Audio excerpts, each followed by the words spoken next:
you in deeper than I let anyone else before. Filling up with my broken pieces, took them all and made them yours. Didn't know what my heartbeat needed, skipping out, no I can't keep score. When I lose my breath, boy, you got me breathing. Oh, every little thing you do, every time you hold me, take me higher, higher. Every little thing you do, every time you hold me, take me higher, higher. Oh,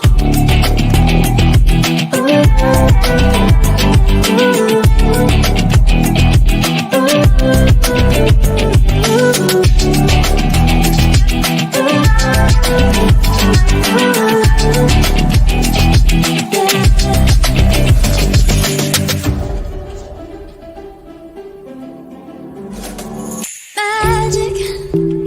No, I'm never letting go. Now that I have it with you. When you kiss me, it's like the stars fall out the sky onto my heart to cover up what I don't wanna show. I let you in deeper than I let anyone else before. Filling up with my broken pieces, took them all and made them yours. Didn't know what my heartbeat needed, skipping out, no I can't keep score. When I lose my breath, boy, you got me breathing. Oh, every little thing you do, every time you hold me, take me higher, higher. Every little thing you do, every time you hold me, take me higher, higher. Oh, you take me higher, you take me higher, baby, you take me higher, you take me higher, baby, you take me higher, you take me higher, baby, you take me higher, yeah, you take me higher, baby.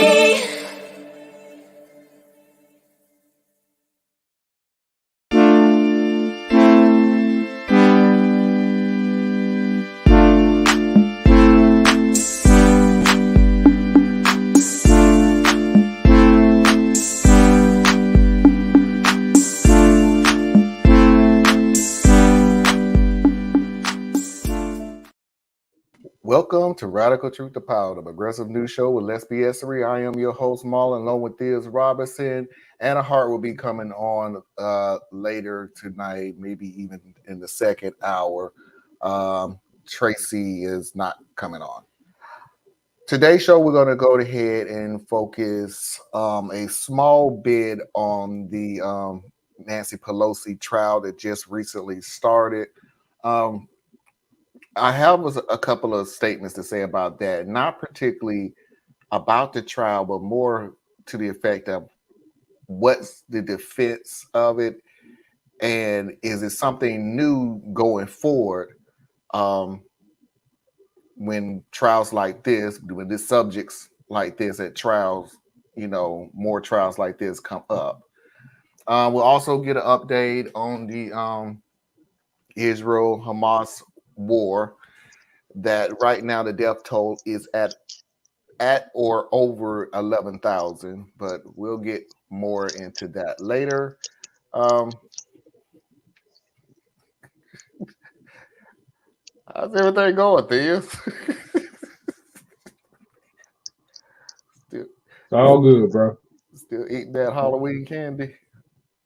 No, this is a high priced Ghirardelli dark chocolate with raspberry in it. Yeah. Wow. Yummy. Not my cup of tea. Well, without any further ado, please do not forget to hit that like button. Please subscribe. The subscriptions are going back up again. We picked up 4 in the last week, so welcome. It's going back up again. So without further ado, let's get this party started.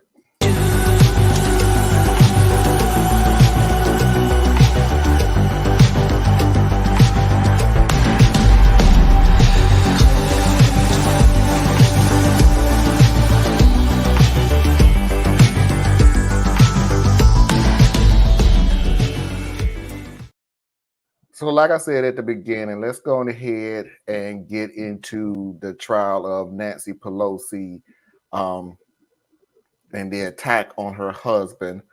The trial started this past week. Openings were done this past week.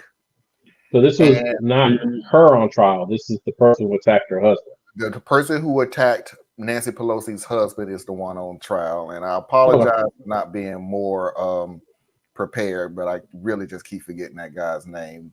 Sorry. But Okay. we'll hear it a couple of times during this piece anyway. So let's go ahead and get this video out the way so we can discuss it. And happening now, opening statements are underway. This is in the federal trial for the man accused in the violent attack on Nancy Pelosi's husband, Paul.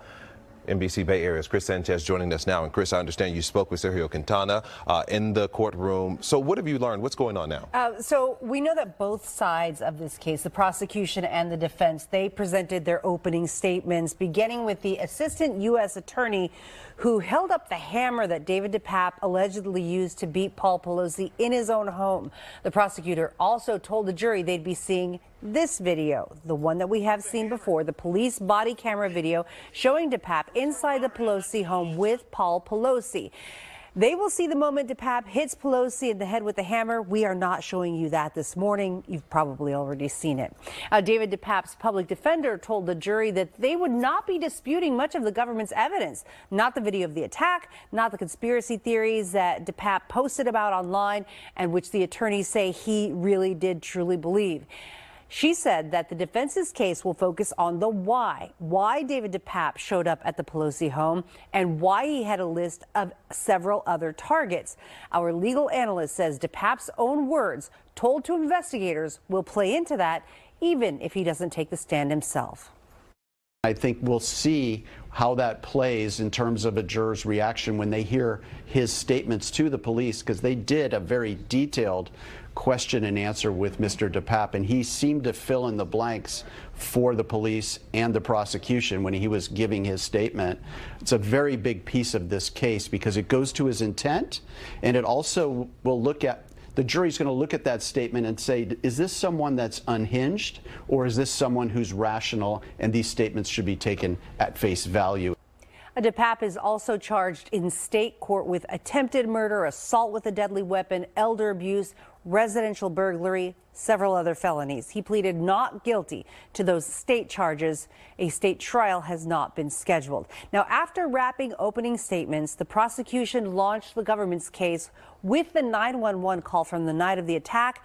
The first witness was the San Francisco police officer who responded the night of the attack. The second witness was also a San Francisco police officer. So if DePape is convicted, he could face life in prison.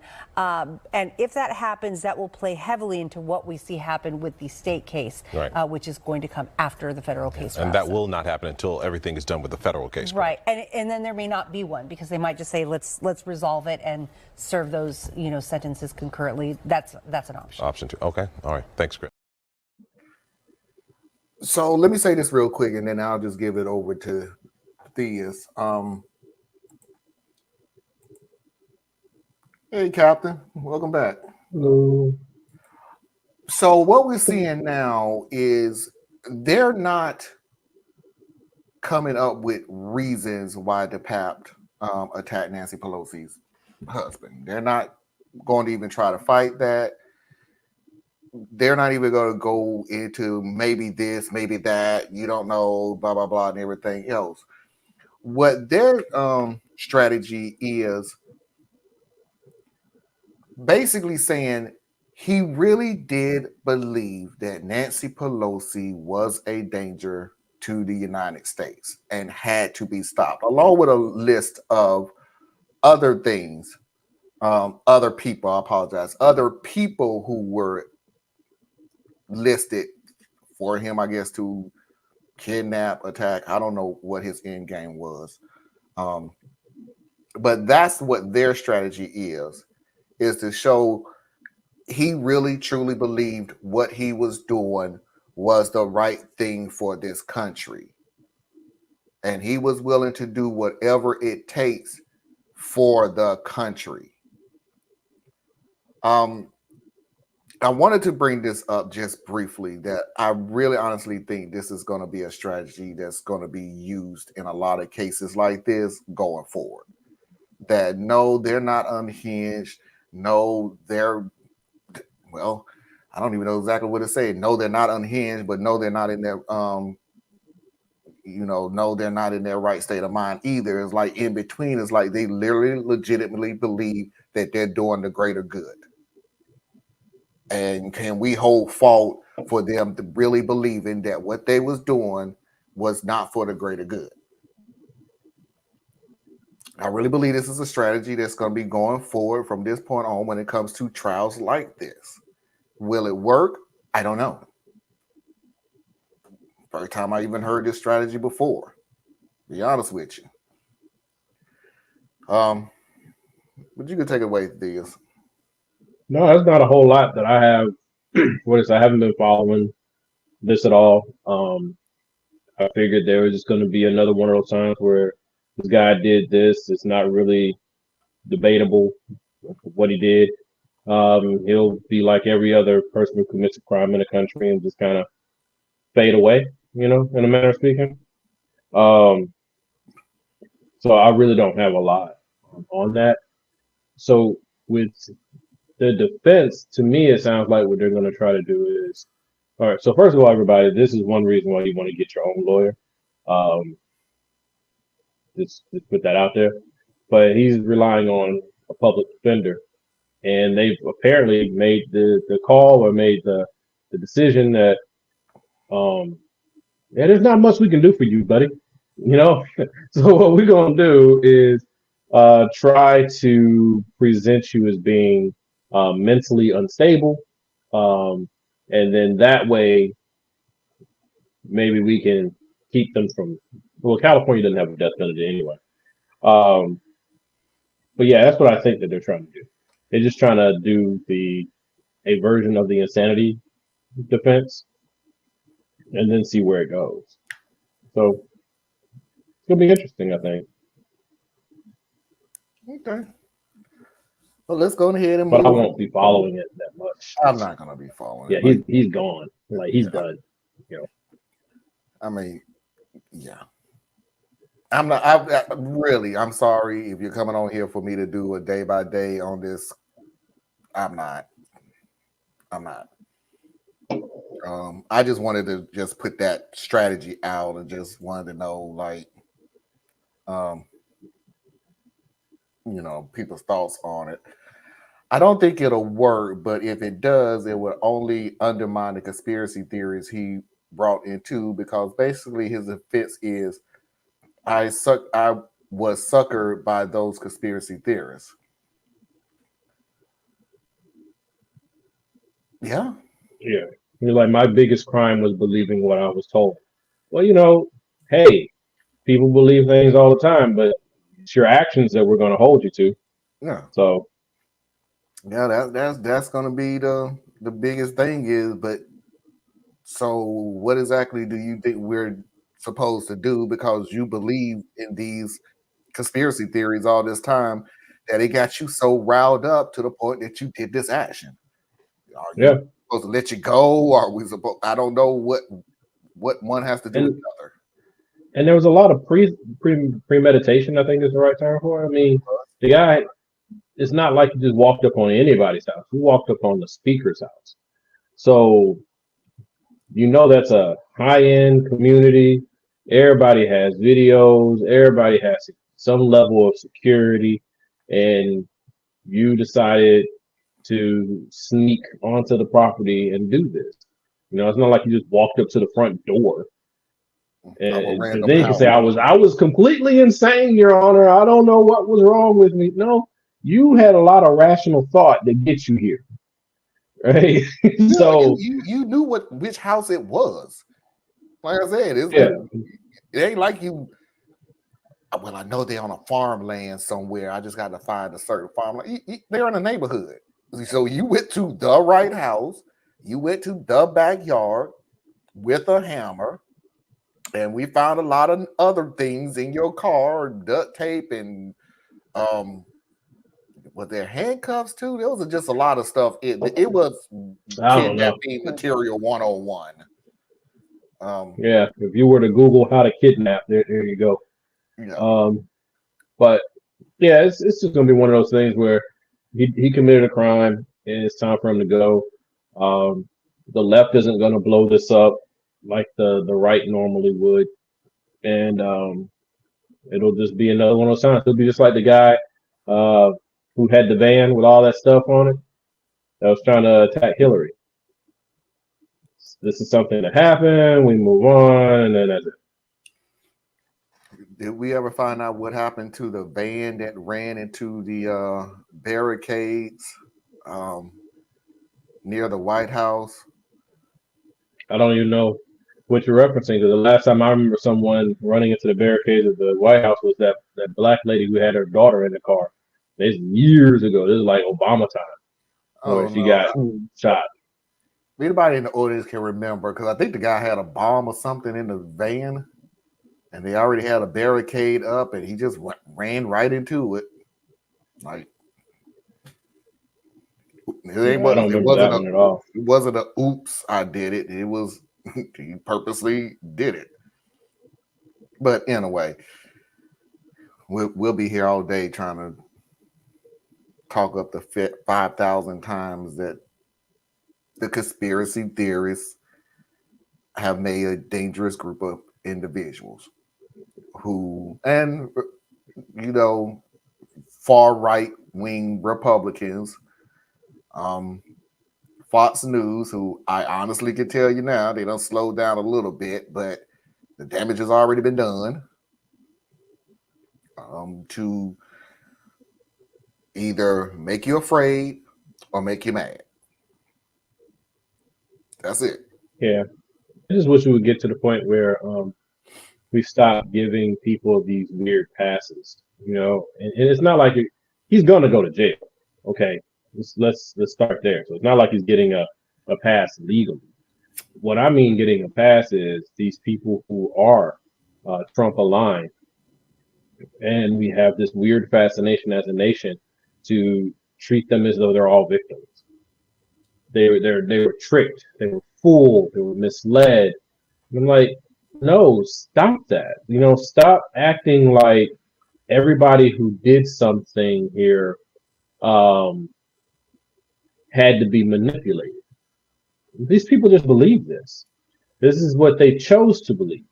That they're not all country bumpkin, rubes who will otherwise be just plowing their farm if not for this happening. No. And so it's just, that part is so tiring to me. You don't do that for any other community. No other community does America patronize that way. Right? It's actually quite insulting, not just to us who would never get that level of treatment. You would take a 12-year-old child of ours and say that they're a full adult. Oh, man, yeah. But you got grown white men doing these things and grown white women acting out. And instead of just calling it for what it is, they just, we need to understand where they're coming from. And, well, what about their perspective? And you do this for anybody else, So it's like, for me, it's real simple, make everybody equal, like according to what your little so-called theories are. Make us equal. We're all white or we're all black, right? All of us, black, Asian, Hispanic, everybody, make everybody all white or all black. And what I mean by that is the standard of care. Lower the roof or raise the floor. You do it either way. We can all have a sucky experience, but it's the same sucky experience. Or we can all have a decent experience, and it's the same decent experience. Let's run it that way. But but America wouldn't do that, because America can't even admit the differences that we do have. Yeah, we'll still, like I said, I hate when people sit there and say the system is broke. The system's not broke. It's working absolutely perfectly fine for what it's supposed to do. It's working beautifully. You can't break a system that has been created for what it's supposed to do, tinkered with over decades, modified over decades, and then go, oh, the system is broke. No, system works exactly the way it's supposed to work. Unfair treatment. Rich can get away with a lot. I ain't gonna say they get away with everything, but take my word for it. I'll never forget when I say rich, because racism, we already got that down pat. I'm talking about the rich right here. It didn't dawn on me until back in my little TV adolescence. There used to be a TV show called Snap. Basically, the whole fundamental thing is it was always a woman who snaps and unalive their spouse / significant other. But it was this special one where I heard that this was a Black couple. The lady was rich, obviously rich. She snapped, of course, unalived her significant other. And it was just so crazy when the police called the house and said, we need to talk to your daughter. So we're going to give you 24 hours so you can get your attorney and get down to the police station so we can question her. And I went, that would never happen to middle class, upper or lower, or the poor. They're not calling you. They're coming to your house and pick you up. They sure feel like you need 24 hours to turn yourself in. In most cases, yeah. But you know what's funny about that is, in a way, one of the reasons we run into these types of situations because we don't know our rights. And that's easily, I mean, I know that's kind of flippant to say, because the other side of it is you can know your rights and you still don't get to have them. But hey, Mickey. There's a process where you can turn yourself in if it's a nonviolent type of thing. But usually in order to accomplish that, you need an attorney because your attorney will negotiate those terms. More often than not, lower class and middle class people do not have a family attorney. So, yeah, they're coming to get you. You know, that's just what they're going to do. Because that's like you were saying, that's where we start dealing with the class issue. Right? Mm-hmm. Class and race, they sit right on top of each other because we disproportionately have certain groups that occupy the lower class. So race and class can blend, there, and they can blend at the top because certain groups have most of the wealth. So they can have a class issue that's really a race issue or vice versa. But yeah, the way the police generally treat you in these types of circumstances is a class thing. Yeah. All right, we're going to move on to the next topic, the Israel-Hamas war, and get an update on that. If you haven't already, please hit that like button. I would truly appreciate it. So let's go ahead and get into it. Like I said earlier today, the death toll in Gaza has surpassed 11,000. Tanks are on the ground. Airstrikes are still going on. And they're targeting, the truth is they're targeting hospitals. Now, as you listen to this, they will give you a reason why they targeted it, which whatever, but they will give you a reason why they're targeting hospitals. So let's go ahead and get into it. Arab leaders met in Saudi Arabia on Saturday, calling for an immediate end to military operations in Gaza, declaring Israel responsible for crimes against Palestinians. Several hospitals in Gaza reportedly under relentless bombardment, the death toll in Gaza surpassing 11,000. The latest from ABC. The Israeli military releasing this video, it says, shows soldiers and tanks on the ground inside Gaza as its war against Hamas continues. Meanwhile, Israel is continuing its airstrikes. Clouds of smoke seen rising above Gaza Saturday morning. Satellite images show several fires burning in Gaza City, including one spot adjacent Gaza's main medical center, Al-Shifa Hospital, where the injured are crammed into hallways. A series of explosions rocking the Indonesian hospital in Gaza. Reporter live on the air, ducking for cover amid the explosions. On Saturday, Israel saying it has evacuated the Rantisi Children's Hospital. ABC's Matt Gutman spoke with military spokesman Peter Lerner. He said Israel is focusing on the hospitals because Hamas has positioned their capabilities in, around, and beneath hospitals. There are thousands of patients who are wounded, some of them very severely, who cannot be moved. They can be moved. There are ambulance services that are up and running. It's a matter of deciding to move them. Israel has been urging Gazans to flee southward, opening humanitarian corridors. The Israeli military says more than 150,000 have fled in just the past 2 days, most of them on foot, but tens of thousands still remain in the north, where the fighting is heaviest. More than 11,000 Palestinians have been killed, according to the Hamas-run health ministry, and Israeli officials reporting over 1,200 deaths.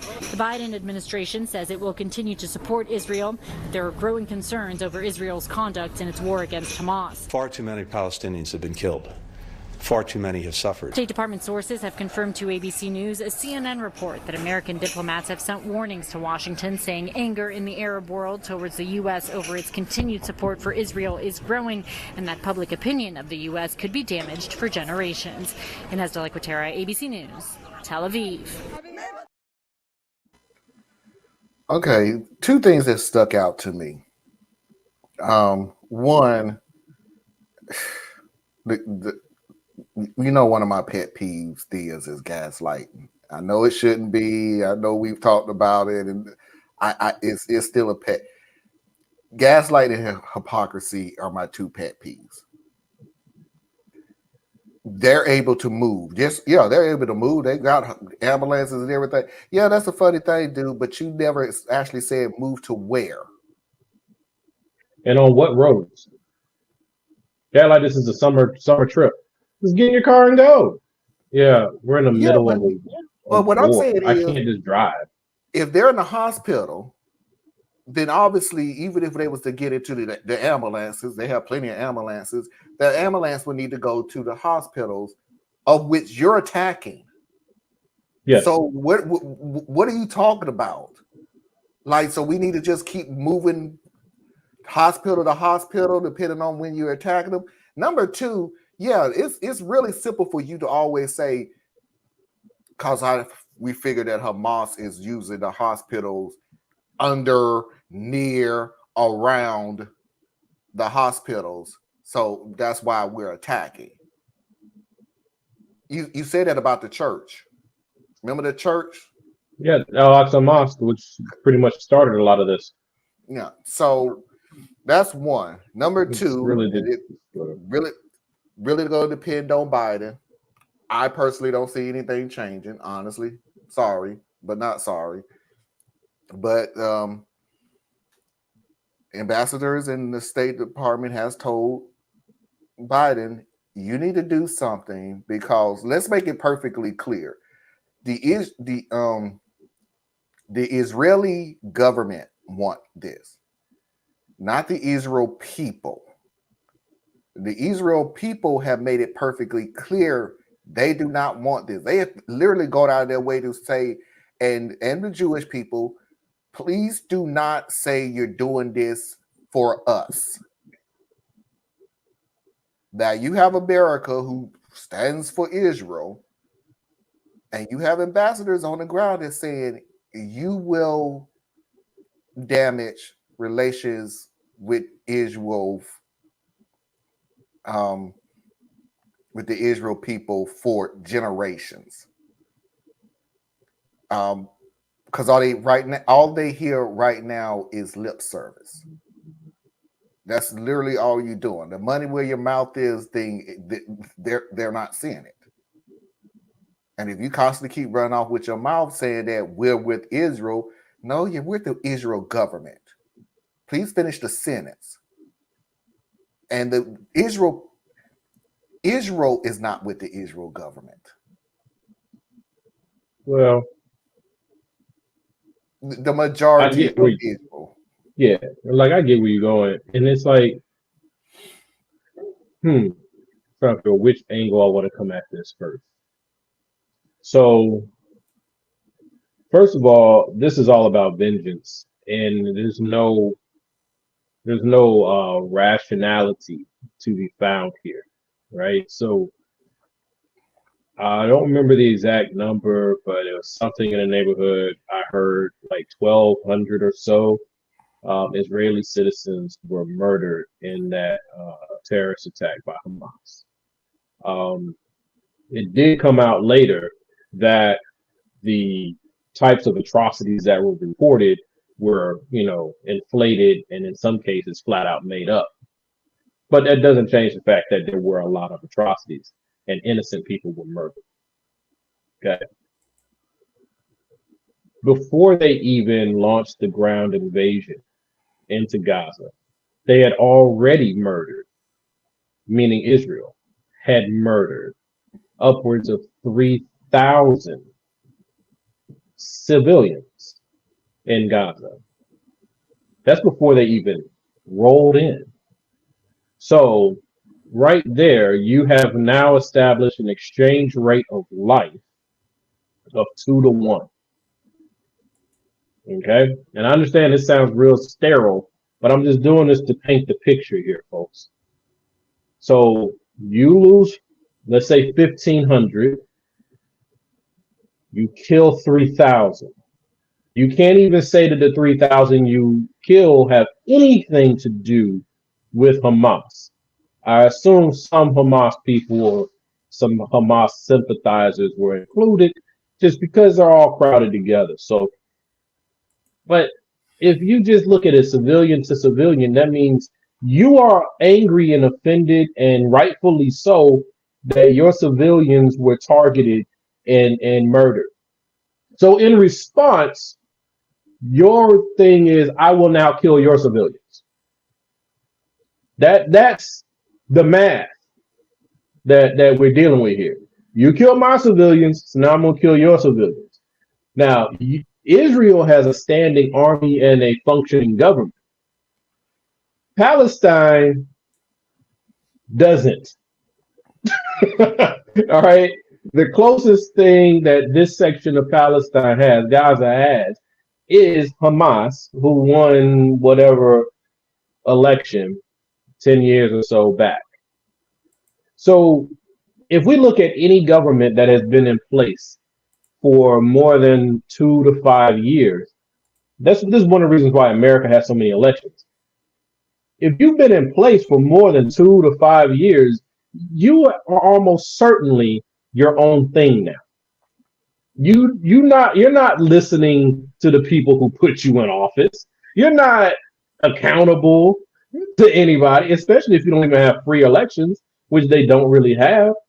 So we are punished. Well, not we. Well, whatever. People are being punished for the actions of governments and structures that they have no control over. They're just there functioning as best they can, trying to survive. And then pivot a little bit. You were talking about how like they keep using that to me is a tired excuse. Well, Hamas hides behind civilians. Hamas hides under hospitals. Hamas hides underneath schools. Okay, well, that means or should mean you need to be more careful now, doesn't it? So that should mean that you can isolate that hospital and you can isolate those schools or whatever infrastructure you're talking about, lay siege to them. Nothing moves in, nothing moves out unless you know about it.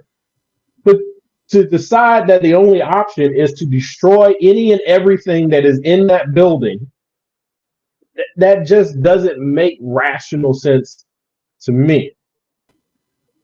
You know, it's like, and then look at the image we just showed in that video. You tell me what roadway is clear for ambulances or civilians to walk, run, bike, or drive to get out of that area. Think of this now. You just saw a bombed out section of the city. Looks like something you saw in Platoon or Full Metal Jacket. Okay. A month ago, those were normal streets. So your GPS ain't getting you out of here. There's no pathway that you know you can follow. And there's bombs dropping constantly. So it's like the whole thing is it's just garbage to me. The whole thing is garbage. And I don't want to get too much into the minutia of it, but I would say this to my brothers and sisters across the country and around the world, but first of all, within the country. Look at what's happening. Look at how Israel, the dominant authority structure, treats their minority population, Palestinians. And then look at how America treats us. And you can extrapolate these two things together because they're differences in extreme, not nature. So we're looking at Israel as America fast forward 20 some years. Like that's our future if you kind of look at it. And it's so terrible. You know, I feel for the Palestinian people. I ain't going out marching and all that because I got my own fight here dealing with my folks. But I mean, people, just pay attention. And even if you can't get into the racial or the ethnic or the religious or any of those things, just look at it as a human. Right. Just look at it as a human, man. How many? They murdered your baby. Oh, I'm sorry, Marlon. I'll say this last thing. This is what I used to use with the Iraq War. Think of it this way. You, whoever you are out there, you're at work or you're away from the house for whatever reason. And you live at 123 Mockingbird Trail. And then Israel has a confirmed Hamas terrorist location at 125 Mockingbird Trail. So they send a missile to 125. That's next door to your house. And it drops and it blows up 123, 125, 127, and everything else is right around it because it's a bomb. How interested are you when you come home and find your wife or your husband and your children and your grandchildren dead because the one next door was the problem? What does that do to you? What kind of person do you become?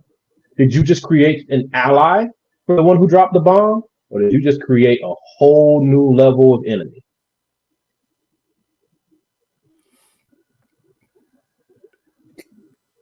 There are some people who's watching this show who don't do international news.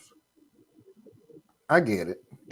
You know, it's a lot of names, a lot of countries you can't pronounce, blah, blah, blah. I get it. I know I joke about it and everything else, but I do get it. But I'm with Theas on this. Just think of the human thought of this. The unfairness of them to say because an enemy of theirs, I'm talking about Israel and Hamas, the enemy attacked us. So we're going to, and I'm not even trying to be hyperbole because seriously, because I don't even see where this would go. You know me, I like to go, what's your end game? What's your point? What would stop you from doing what you're doing? So what is your end game? So my point is, their whole thing is, you attacked us and I am determined to wipe you off the face of this planet. Hamas, Palestinians, everybody.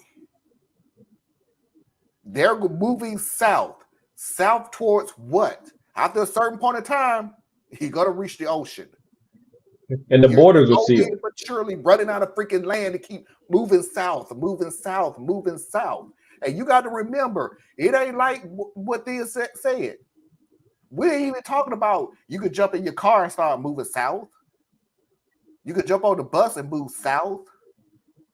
These people are on foot. And no offense, your feet ain't gonna move faster than a bomb being dropped. And we don't know when the next one is coming. Or they don't know when the next one is coming. Now, what happens when they figure Hamas has moved to the south? So now we got to take care of that. Like, I'm sorry, I don't mean to be doom and gloom, but that's the only thing that I see is you attacked us, and we're going to wipe you off the face of this planet. And Then that's the colonist playbook, though. That's a colonizer's playbook. Look at it throughout history. Don't just look at Israel. And for those out there who would say, well, Theus, you just sound like you're a Hamas sympathizer. No, I'm not. I say Hamas is a terrorist organization. We can have a deeper discussion as to why that terrorist organization exists and who actually created it, what circumstances birthed this mess. But no, I don't support them. What they did was horrid, and they need to be punished for it. I'm on the side of vulnerable people. So that places me on the side of the Palestinians in this particular argument. You know what I'm saying? So there's a difference there, but people want to slander you and slant you and make all these things. And like for me, I'm like, yo, I'm not trying to get into the eschatological origins. These are the two children of Adam and Eve's grandchildren and all that. Look, man, I don't care about that shit. The funny thing about it is, even if you did, they would stop being, they'd stop caring after a certain amount of time because you started making sense. So, what about the snake in the apple? They'll come up with whatever reason to move the goalpost. But I'm saying, like, it depends on who you're talking to. Because, like, I talked to some people who are really into the religious thing, and they'll start talking about Esau and Jacob, and I'm like, yo. Even if what you say is true, then you're saying that this is a grudge that goes back thousands of years. So there's only two options to deal with that. Either you're saying just let it ride because there's nothing you can do about it, or you can say that we're going to do something about it. I don't care about the 2,000-year thing. The people fighting don't even know the shit from 2,000, 3,000 years ago. It's just grudges carry forward. What I care about is how do we stop the violence and how do we allow people to have the dignity of life? See what I'm saying? So what will it take for Palestine to have its own land and its own state, its own nation state, and Israel to have its own nation state? You can, whoever out there is talking about unwind what created it, dead, you can't do it. Right? That's fanciful thinking. Israel is going to exist.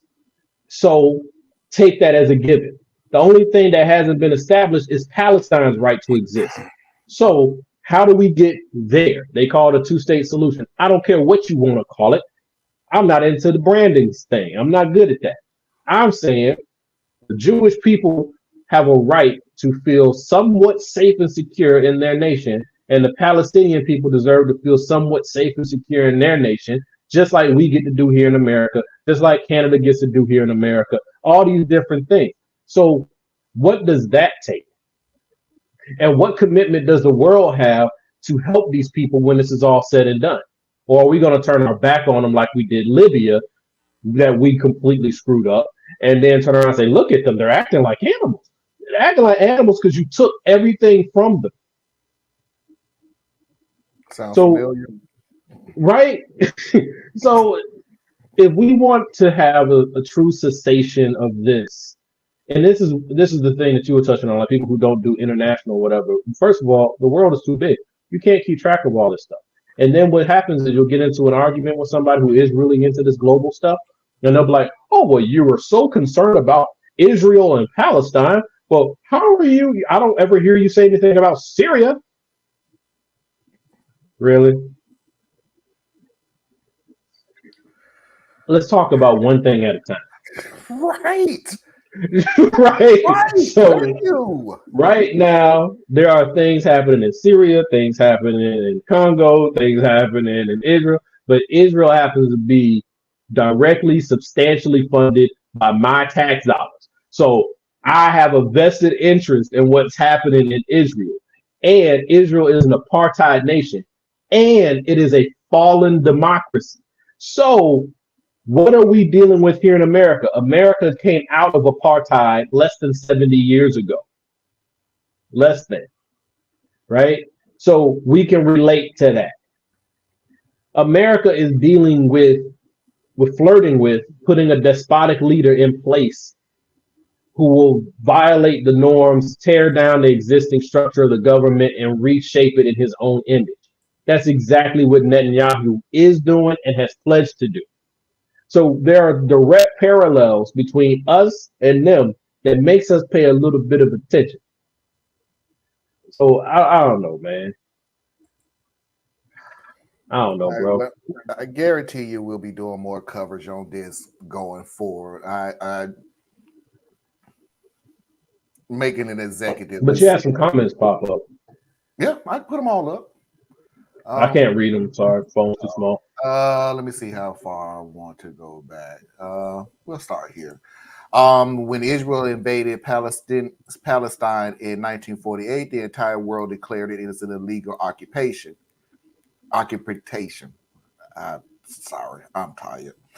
That never changed until the U.S. decided to hook up with the criminal Bibi. I'm assuming.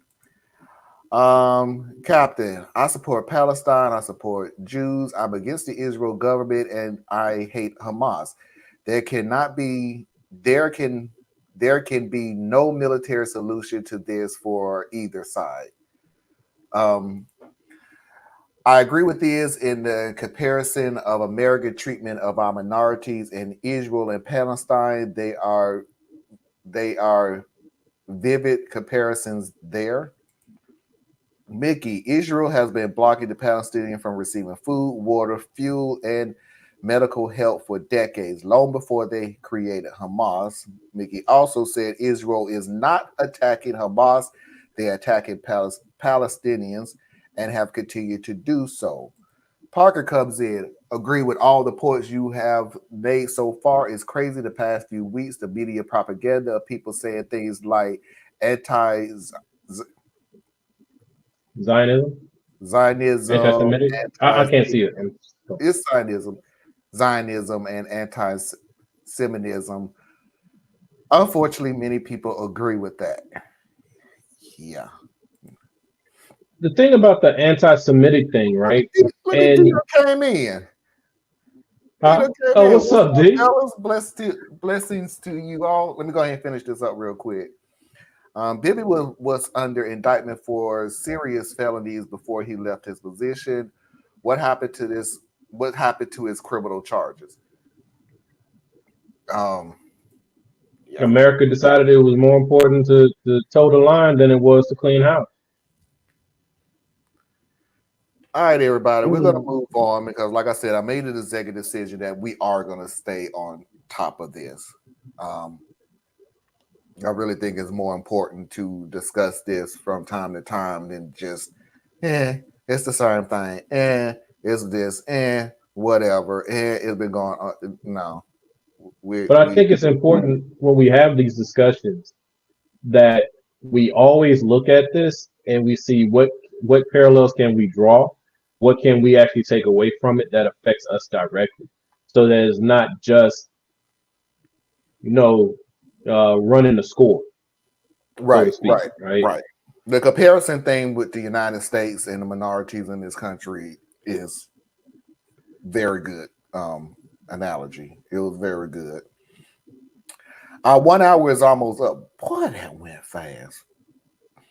It's only been 45 minutes. We good. We got 10 minutes left, and like I said, I try to get something funny or more lightning before the hour is up. But the second thing that I got, I don't know which way Theus is going to take it, because I thought yesterday's was funny, and Diaz just pulled a "What's wrong with you?" card on me yesterday, so I have no idea. I don't even know what you're talking about. I don't even know what you're talking about. Putting the cards all over the place and everything for the mother-in-law to find. And I know you get no hug. Yeah, I'm sorry, man. I'm sorry. That bothered me. I don't know which direction he's gonna go with this at all. So let's just go ahead and play it. Pranking my ex is funny. I did this to an ex who asked me to move out while she was on a work trip and told me she was coming back with her new boyfriend. We were still together when she left. I got these little noisemakers, battery-powered ones the size of a quarter that emit sounds at just the right volume that you aren't sure if you really heard it. So quiet that two people could be sitting in an average-sized room, and while one can barely hear it, the other wouldn't hear a thing. They last ages and fit perfectly in light fixtures and in wall outlets. I got a box of 20 for them for like $100 on eBay and got so creative all over the house, her car. I even hid them in a boat her father got her. Rich family, and she grew up sailing. Well, that explains how she went on vacation and found herself a new toy that she's coming back with. Now, these little bastards make a noise at a completely random interval. Could be minutes, could be hours, could take the whole day off. They cycle noises like children laughing, a dying breath, as they call it, a whistle, scratching noises, some other ones I can't remember, but you get the idea. It was so unpredictable, it was near impossible for someone to just figure it out. Candy Thunder, I need these. I need these. Months go by. I get a new place, get my life back up. Now we had a few friends in common, and one of them I kept up with. They were kind of sour about how she ended things, but they had grown up together and kept up the friendship, loosely talking and catching up on occasion. I never really asked about her, but one day we got to talking and he wanted to prank some friends on a camping trip, so I told him about the noisemakers. As I'm telling him about them, he slowly starts making this face like he's gradually losing his shit. He's got this huge grin on his face and asks me, "You put these in your ex's shit, didn't you?" And when I admit it, he starts laughing hysterically. Turns out her new boyfriend had only lasted a few months and had left telling her that he couldn't. I'm sorry. It's too funny.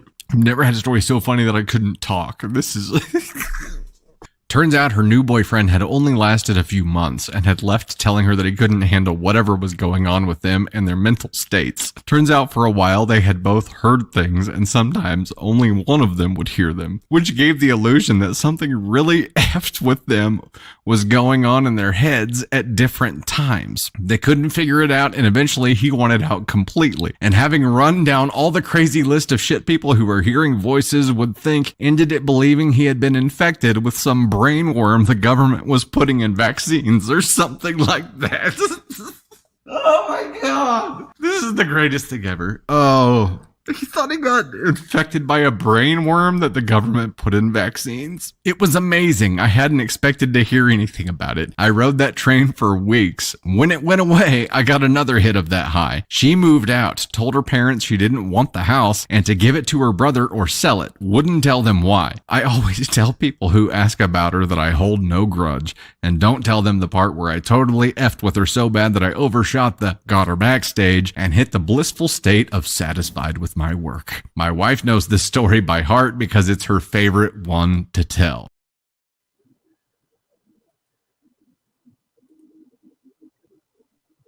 So a couple things. Here we go. This is different than the mother-in-law thing because that's an elder. But one, truly ingenious. But it's like a prank that took on its own life and became a whole other thing. So that's really messed up because now you're playing with people's heads. But I can tell by how the story started rolling how at least one of the people in this story votes. Yeah. Brain worm, nothing, the vaccine. Yeah, I know how you vote. All right. But the thing with he couldn't stay there because he thought he was legit going crazy. That's when it gets unfortunate. Because you're really playing with somebody's mental health at that point. You know? But there was no way to foresee that coming. It's just, it's a tricky thing. I think it's quite humorous, personally, the entire story. But because rich folks' problems and all that don't really faze me too much. But it's still there. It gets right almost up to that line though, because once you start talking about actually causing harm to somebody, that's when I start to shift. Causing harm to somebody who did nothing to you. So that's where you start bumping into other things. I thought it was funny as hell. Foxy thought it was funny. I'm sorry. And yes, it does take the sting. It does take the humor out of it a little bit when it does start messing with mental health. Y'all know how I feel about mental health. But I don't know. Because to a certain extent, if you like, I feel like I'm losing it. I'm hearing things and I don't know what's going on and blah, blah, blah. I'd have been feeling like, dude, this went a little too far. I get your reasoning. I'm not giving you a hole whatsoever. You had no idea it would go this way. But when you came back out and went, I got to leave because I think the vaccines are putting worms in my brain and it. Yeah. But that's just it. Once you start going off the edge, you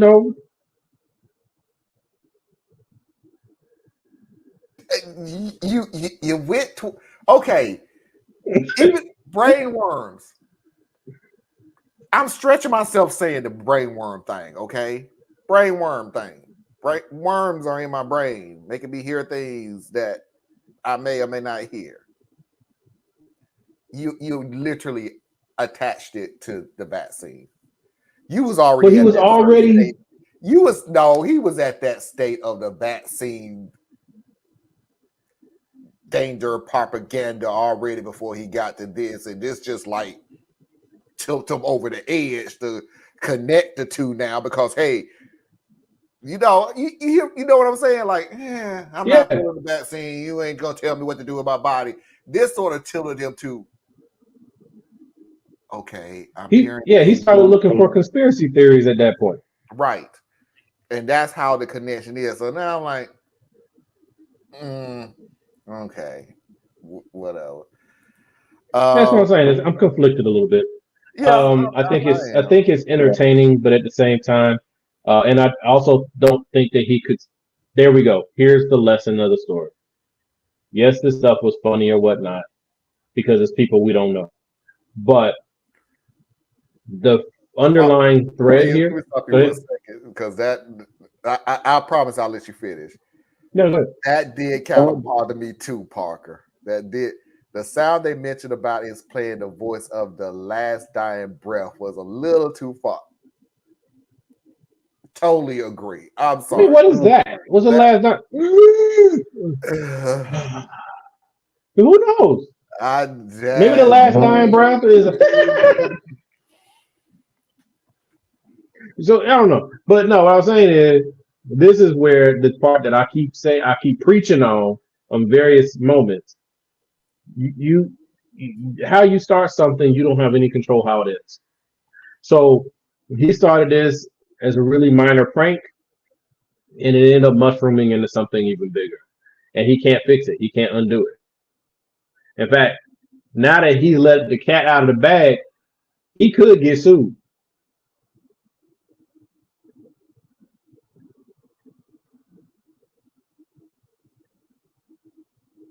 For what? For the mental distress, mental anguish. Because he hid these things in her house. This ain't his house, her house. And what may have been intended as a prank, it still ended up causing or manifesting into actual damages. So now his friend knows that he's the one who did it and how, and his friend tells the story too, and then whoop, it gets to the right or wrong person, and I'm suing you, Jack. Note this. I don't think the last dying breath is hee hee hee. That sound here. Anyway, that is our first hour. We will go into the second hour with a Am I the A-hole? Real or nah mafia video. So we got a full plate here. Am I the A-hole? Real or nah mafia video of the week and Foxy video of the week. 1 minute, 3-minute break to reboot and refresh, and I'll see everybody. We will see everybody on the other side. If you haven't already, please do not forget to hit that like button. Stay tuned.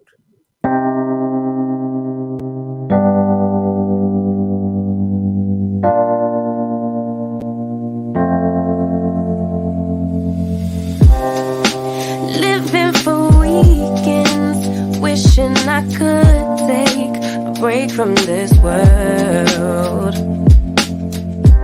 Running on a hamster wheel, but searching for something I can't feel. I just wanna be a lost girl and fly. Take a breath, feel my wings spread, levitate above the ground and make eye contact with clouds. Now I'm rising, I'm soaring above it all. I just wanna be free, finally, I wanna be free, finally, I wanna be free, finally, I wanna be free, finally.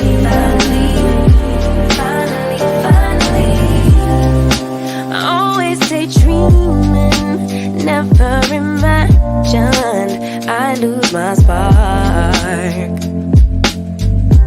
Living in this crazy time, putting back the pieces of my mind. I know how to run from the dark and fly. Feel my wings spread, levitate into the clouds. I'm so high above the ground. I'm rising, I'm soaring above it all. I just wanna be free, finally, I wanna be free, I wanna be free, finally,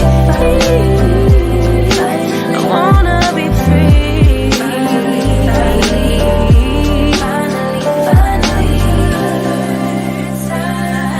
higher to a bird.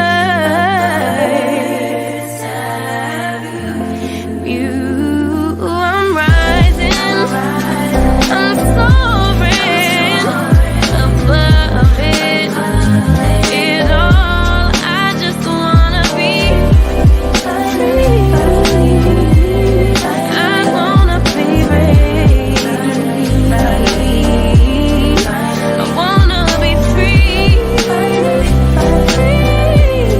I wanna be free, finally.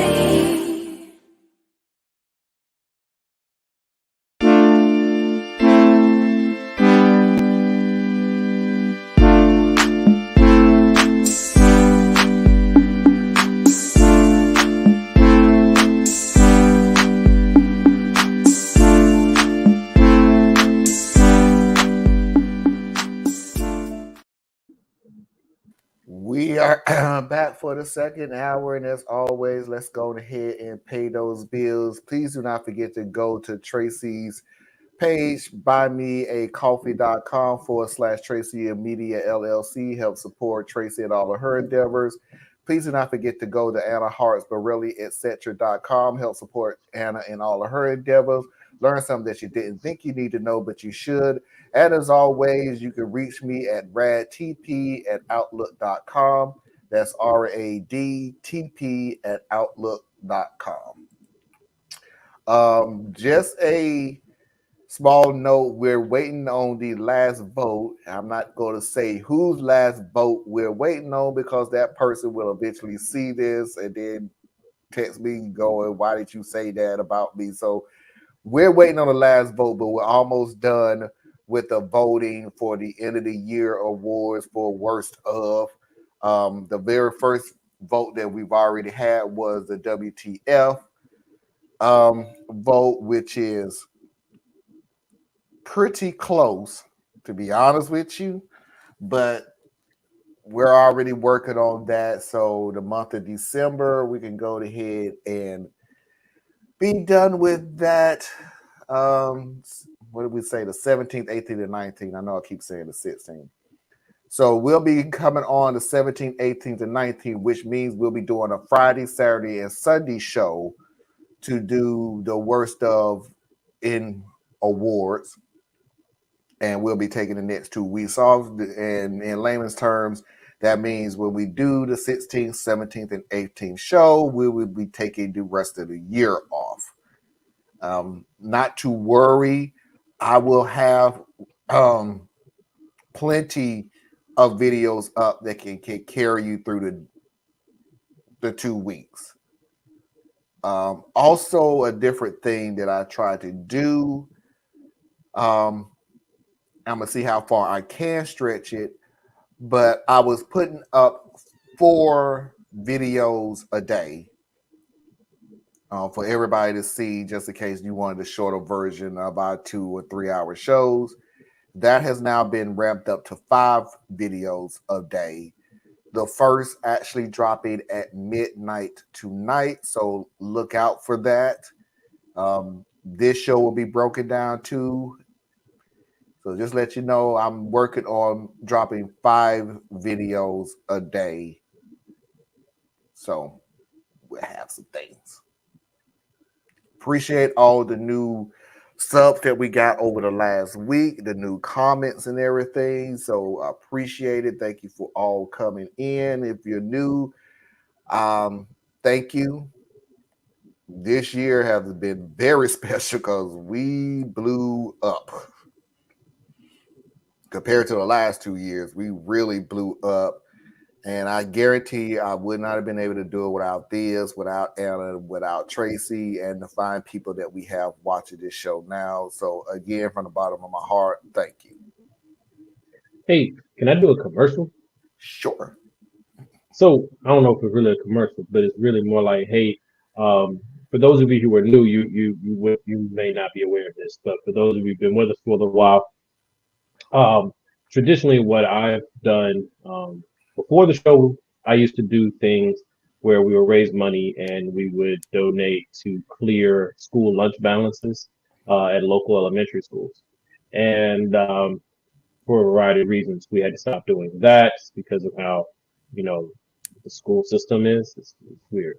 But then for the next 3 years, 2 of which the family here has really been very, very instrumental in helping, brought it to whole new levels. We were able to donate things to the local school for the school clinic, clothing, various supplies, depending upon what the school needs. So we did that for 3 years.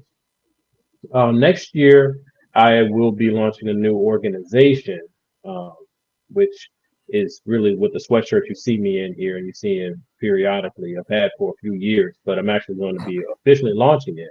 But when I'm looking at doing something a little different, Marlon doesn't even know this, but once it goes online, I really would appreciate any support that you're willing to direct my way. If you don't, completely understand. But one of the things we're going to be focusing on is core learnings. So working with kids and young adults, whoever may be interested in doing so, about, basic household finance, things that you were not taught in school, and just kind of taking those building blocks and closing those skill gaps that a lot of people have, and making it so it's like it's no pressure, it's no judgment, no shame. You're weak in multiplication, well, we're going to help you get stronger there. You're weak in percentages, will help you get stronger there. But we're going to do it in creative ways, like how do you build a business? How do you run your family household finances, right? Those types of things, but using those mathematical and social skills to bring it together, bring it to life, make it make sense. All that to say, I don't have enough money to pay for space to do this because I don't want to just do it as an online thing. I actually want to work with people directly. So there is a local facility here, but it will cost literally $200 per day to do it. So what I'm looking at doing is just once a month doing this workshop, and I'll be soliciting you guys, asking for help. $5, $10, whatever you're willing to spare, so that each month we'll have the money to put together to host the workshop and see how we can help people. But that was it. Thank you. Sorry, long way of putting it. That's what we're working on. I'm really excited about it. That's going to happen in 2024. 2024. Yeah. Unless Trump wins, and then in 2025, my family's moving out of the country. So, but either way, you know. Yeah, it depends on who wins the presidency. So, you know, I've been looking. Not gonna lie. 2024 is an important milestone. 4 years on air. 20th year anniversary. It's some big milestone. Toot my own horn. I could do so. It's my show. So yeah, 4 years on the air, 20 years of marriage. So 2024 is a very special year for me. November 2024, either I'm gonna, ram the next 4 years through and see what we can do, or November 2024. So yeah, I really enjoyed Jamaica. How you feel about just moving there for a while? Yeah, certainly. Like, you can always come back, folks. But yes, my goal is, rent the house out to somebody who needs somewhere, a nice place to live, and we'll use the proceeds and we'll live on a percentage of the dollars in another country for the next 4 or 5 years, and then cycle back if it's worth doing. So in the next 4 years until we see who wins. You know what I mean? Happy 20th. Thank you, Captain. I appreciate it. So without further ado, and everybody's favorite, am I the a-hole?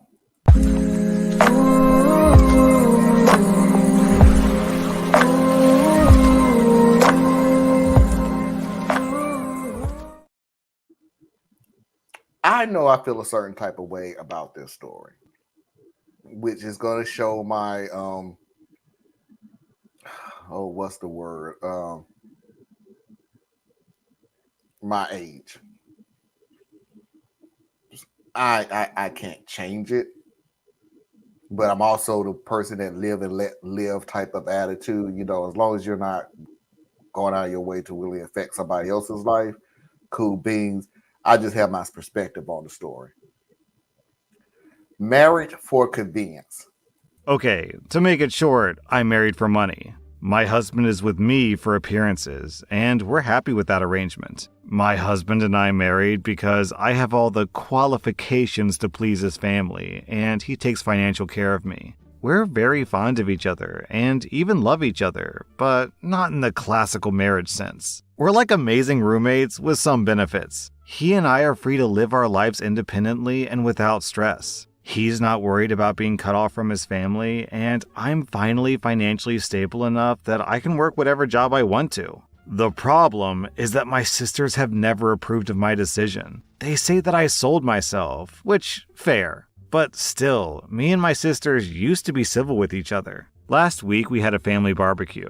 I went without my husband. Everything was going great until my oldest niece, who's 21, sat down next to me and we started talking. Then she asked me straight up if I was with my husband for money. I explained to her how we met, our agreement, and so on. She then asked me if I think that it would be okay for her to pretend to be her gay best friend's girlfriend. I told her it was up to her to decide, and even then, only if there were no negatives to it.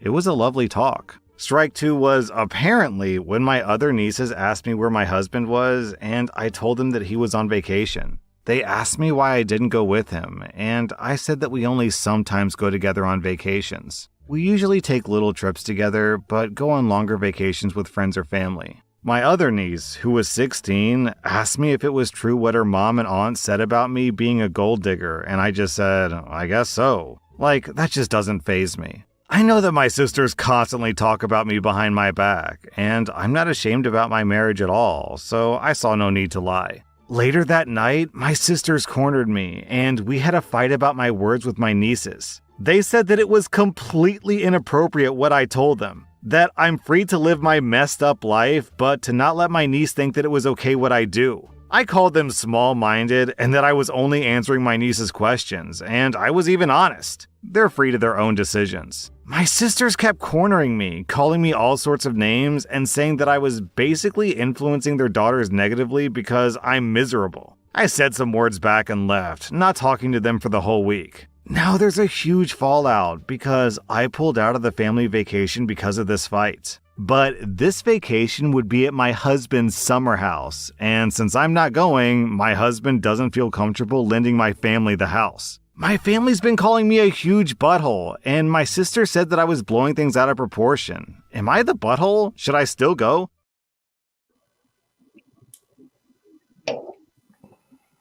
What is this thing again? You can go first. I don't give a fuck.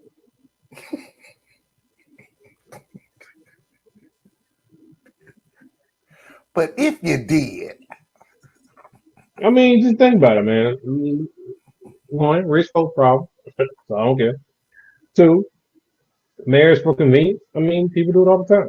And then actually, I don't know, it's gonna make me sound some kind of way, but whatever. Just use the history books, folks. In European culture, this is just normal.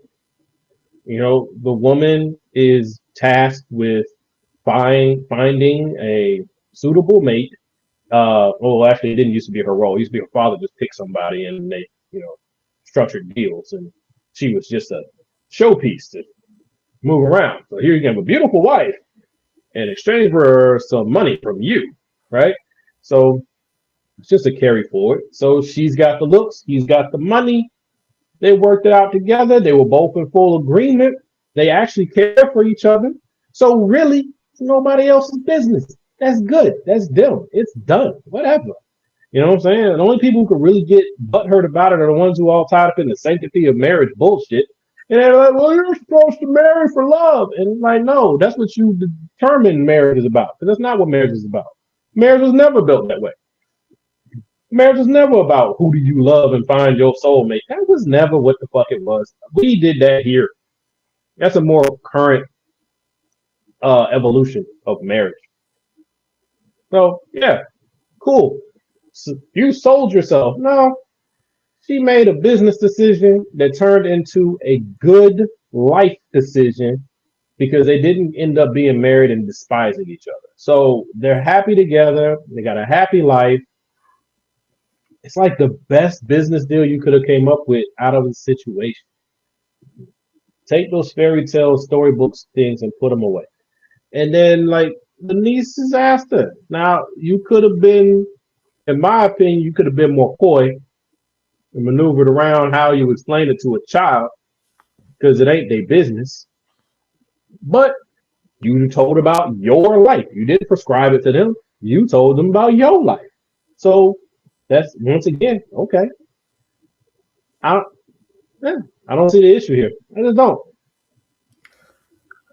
Okay, so I'm gonna break it down into three segments.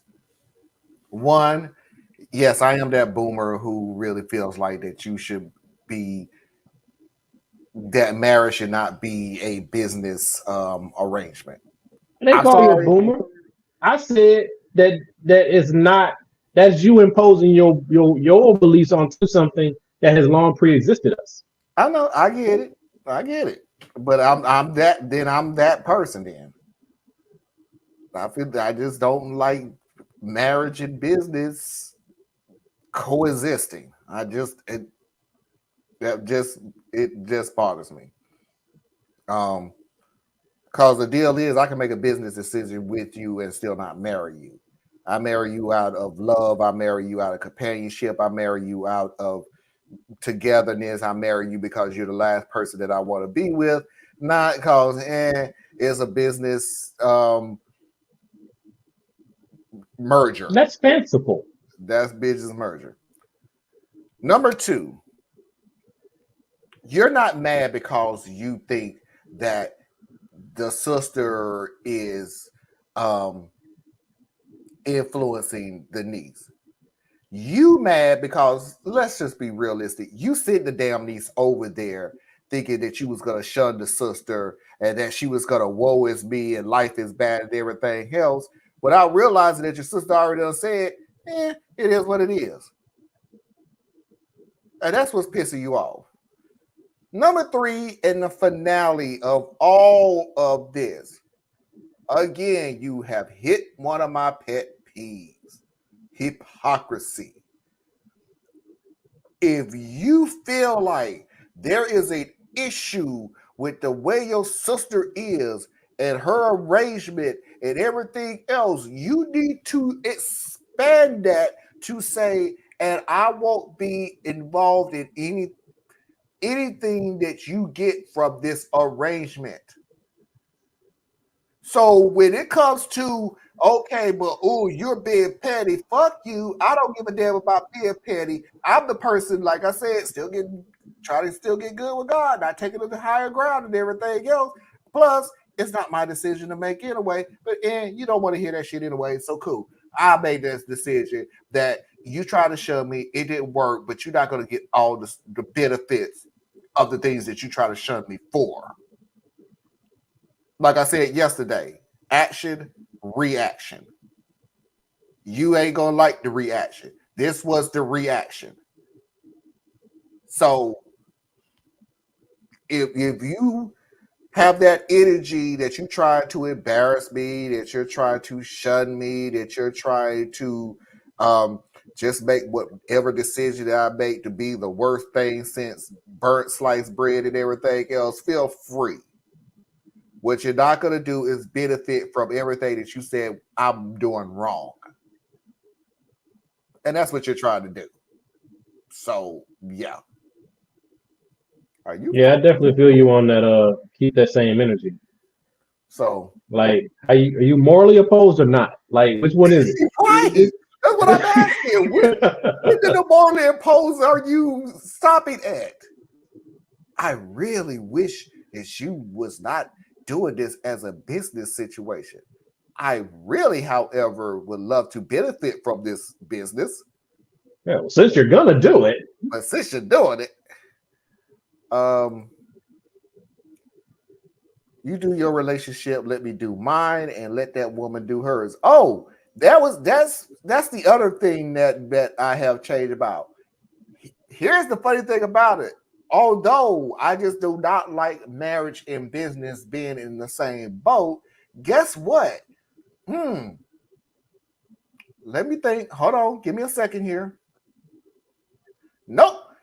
Nothing changed in my damn marriage at all. Wife's still in the room. I still have a roof over my head. My kids are still safe. Yeah.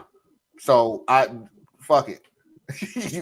Just because I don't enjoy it, don't mean, trust me, I wouldn't even hold a conversation about it. I just go, I just don't like that. But that finger wiggling and clutching pearls, no, I don't care enough to do that.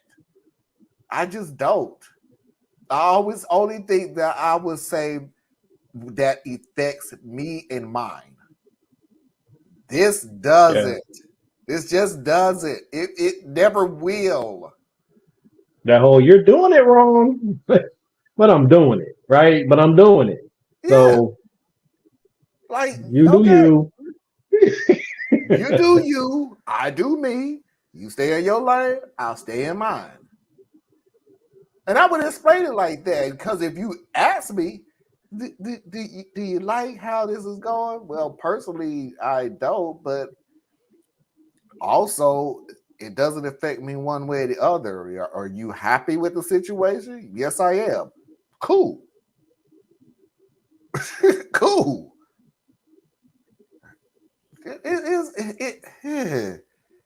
And I'm saying that for the sisters, like, I said this before on certain situations where people go, you are bad influence, and you influencing my daughter, and you making her feel bad, and blah, blah, blah. And I always want to tell parents, if an aunt, uncle, TV, movie, music, billboard, politician, if they can influence your child more than you can influence your child, you need to start looking in the fucking mirror.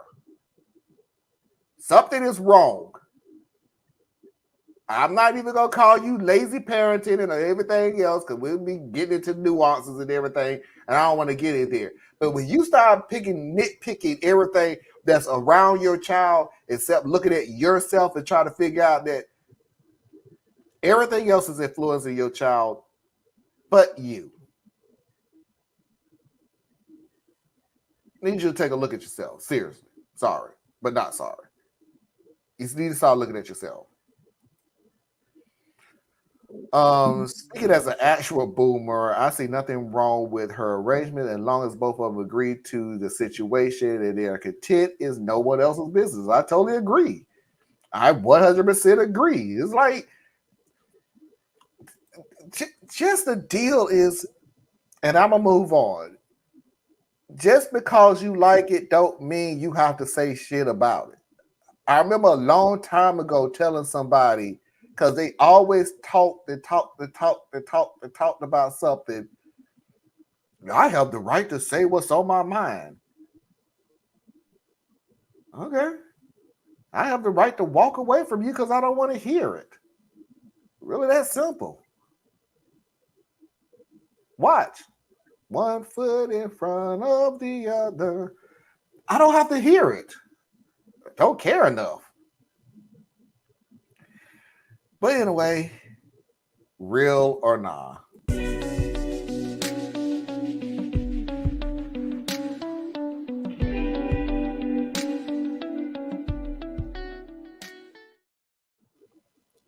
So to pivot, this is real. I just wanted to put it in. Way to just break the suspense there. Well, okay. I had to put it somewhere. But it's one of those things where it's sort of like, it's so you are a hole on the nose, like, so why are you even putting this on here?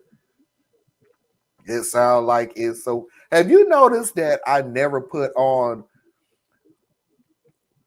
I don't work here stories, like people who go to Walmart and the Karen thinks they work there, so they act the plum fool and everything. I literally started thinking a lot of those stories are fake as all get out. It's the same concept over and over again, especially when you need to do your job. You're terrible at Walmart. You need to do your job. And the dude is wearing blue jeans, a t-shirt, boots, a cowboy hat, and everything. Like nothing remotely looks like they work there. So I'm like, I don't put those on. It's like that's fake. That's no. Sounds good, funny. Haha, get it. But no. But anyway, girlfriend. Oh, and by the way, this is like 5 minutes. I didn't feel like breaking it up. So if you feel like just walking away and just listening to it, get you a beverage or something like that. Even you, Theus, you can go run to the bathroom now. Girlfriend treats food worker like trash.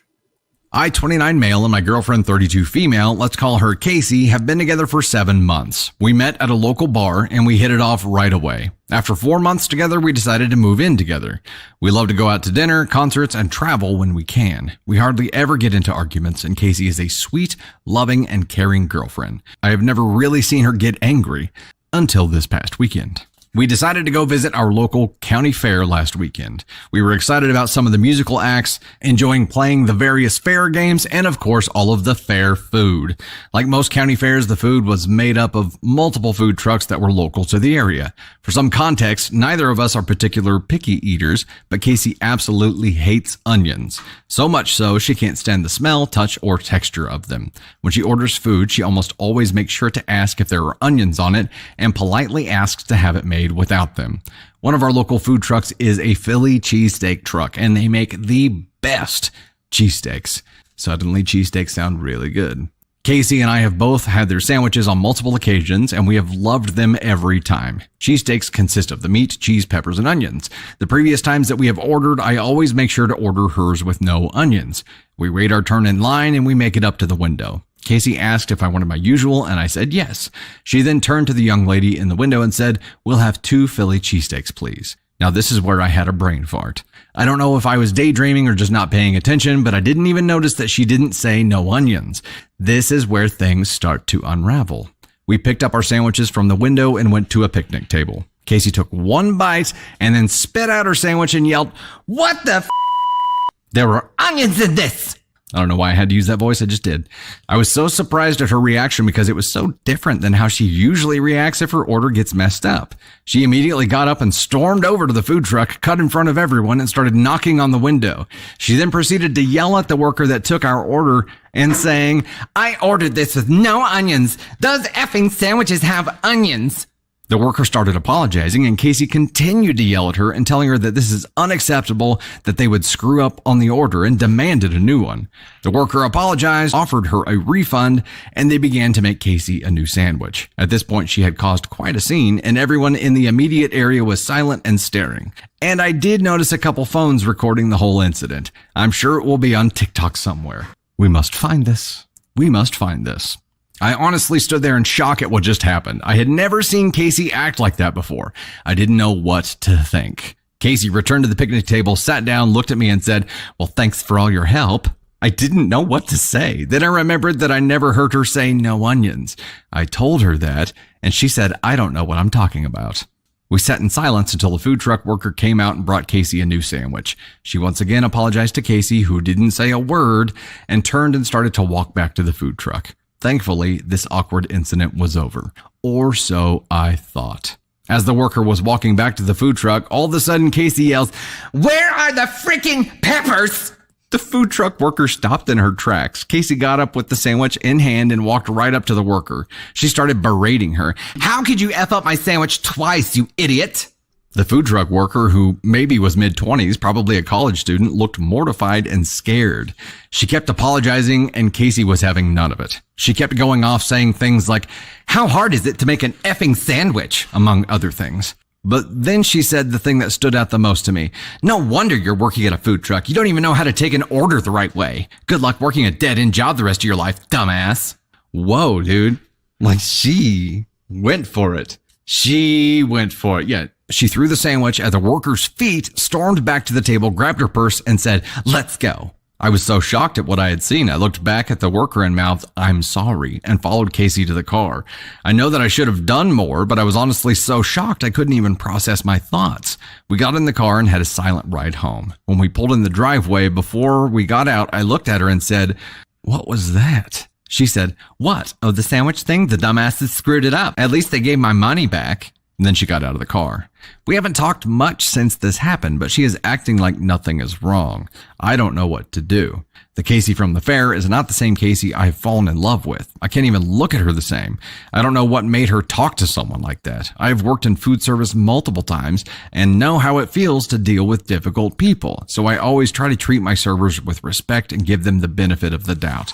The irony in all of this is that Casey works an entry-level retail job. There's nothing wrong with that at all, and probably doesn't make much more than the food truck worker. I have a good paying job in business, and I pay almost all of our bills, which I don't mind, and have never made Casey feel bad about it.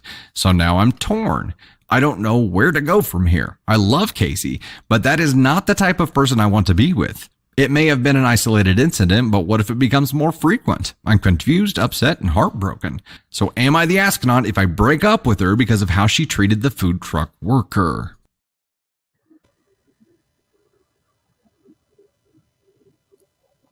Well, I could give my opinion on the video, but first, why do you say that this is not real?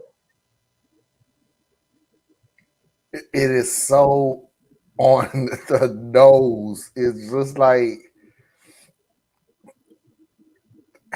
it is so much on the nose of you're not the a-hole for wanting to break. First of all, dude, and I'm gonna make it short because I'm just gonna get the first thing. 4 months and you move in, like Okay, I don't see anything wrong with that. I do, because I'm still knowing you. The mask in the relationship is still on. I don't know what what bothers you, what doesn't bother you, so on and so forth. Like for you to say that I'm moving in with you because she's so sweet and so nice and so kind and so there's always something that's going to piss somebody off. And I need to know what that is. So if you're nice and sweet and kind and gentle and caring for 4 months, okay, what is it that really just irks the living damn daylights out of you? Plus, when it's time for me to GTFO out of here, makes life a whole lot easier to go, okay, I already got my own place and you go to your own place and we go our separate paths. Now you got a lease connected to this, so separate path thing makes it a little harder. But it's just like it's so much on the nose to me that somebody can go berserk over a damn sandwich that it's like, dude, why are you going here talking about are you the a-hole if you break up with her? Like, I don't get why you're asking this question. But go ahead, Theus, with your thoughts, because I have a mini rant. It's nowhere near what I just did yesterday. Well, okay. Well, I mean, I've worked food service. I've worked retail, and these people very much do it. Everything about that whole story was like, yep. I mean, it was just a Karen story. It was a Karen story. I look at him though, and I'm like, dude, you're outmatched because what I would have, my response to my lady or my partner acting in that manner is I would have pulled her card on the scene, like not to the public so much as me just saying, "Hey, yo, what are you doing?" Like when she came back to the table the first time, "Yo, what are you doing?" You know what I'm saying? What you just did, that was foul. You know what I'm saying? We don't act like that. And then she would have been mad, probably got a butt up on her shoulders because somebody's checking her, so to speak. It's all good. I don't care. And then we would have just kind of had that moment there. He didn't do that. So then there's the issue with the peppers, and she's already in full Karen mode. So she just continues on that tangent. It wasn't like a new thing. She just continued on that trajectory. And then you get home, and now you're like, should I break up with her? You haven't even talked to her yet. You know what I'm saying? Like, this is one of them times where I'm like, before you talking about breaking up with somebody, maybe you should talk to her. Maybe you should get an understanding of what's going on, and it might be something that she can adjust so that she's not acting like that. But teach their own.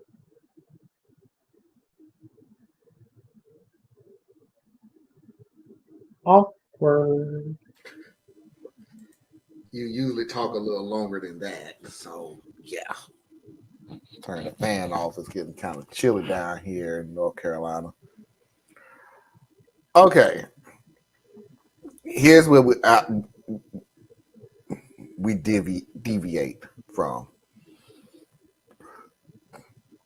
I wouldn't make a scene at the place. That's not my style. That's not what I would do. I probably would have been silent during the whole situation, silent during the car ride home. But my wife always tell me I've yet to figure it out. I have a look on my face. And this is her words, not mine. That I have a look on my face that she knows shit is about to go down. I don't know what she's talking about. She hasn't been wrong, but I don't know what the face is.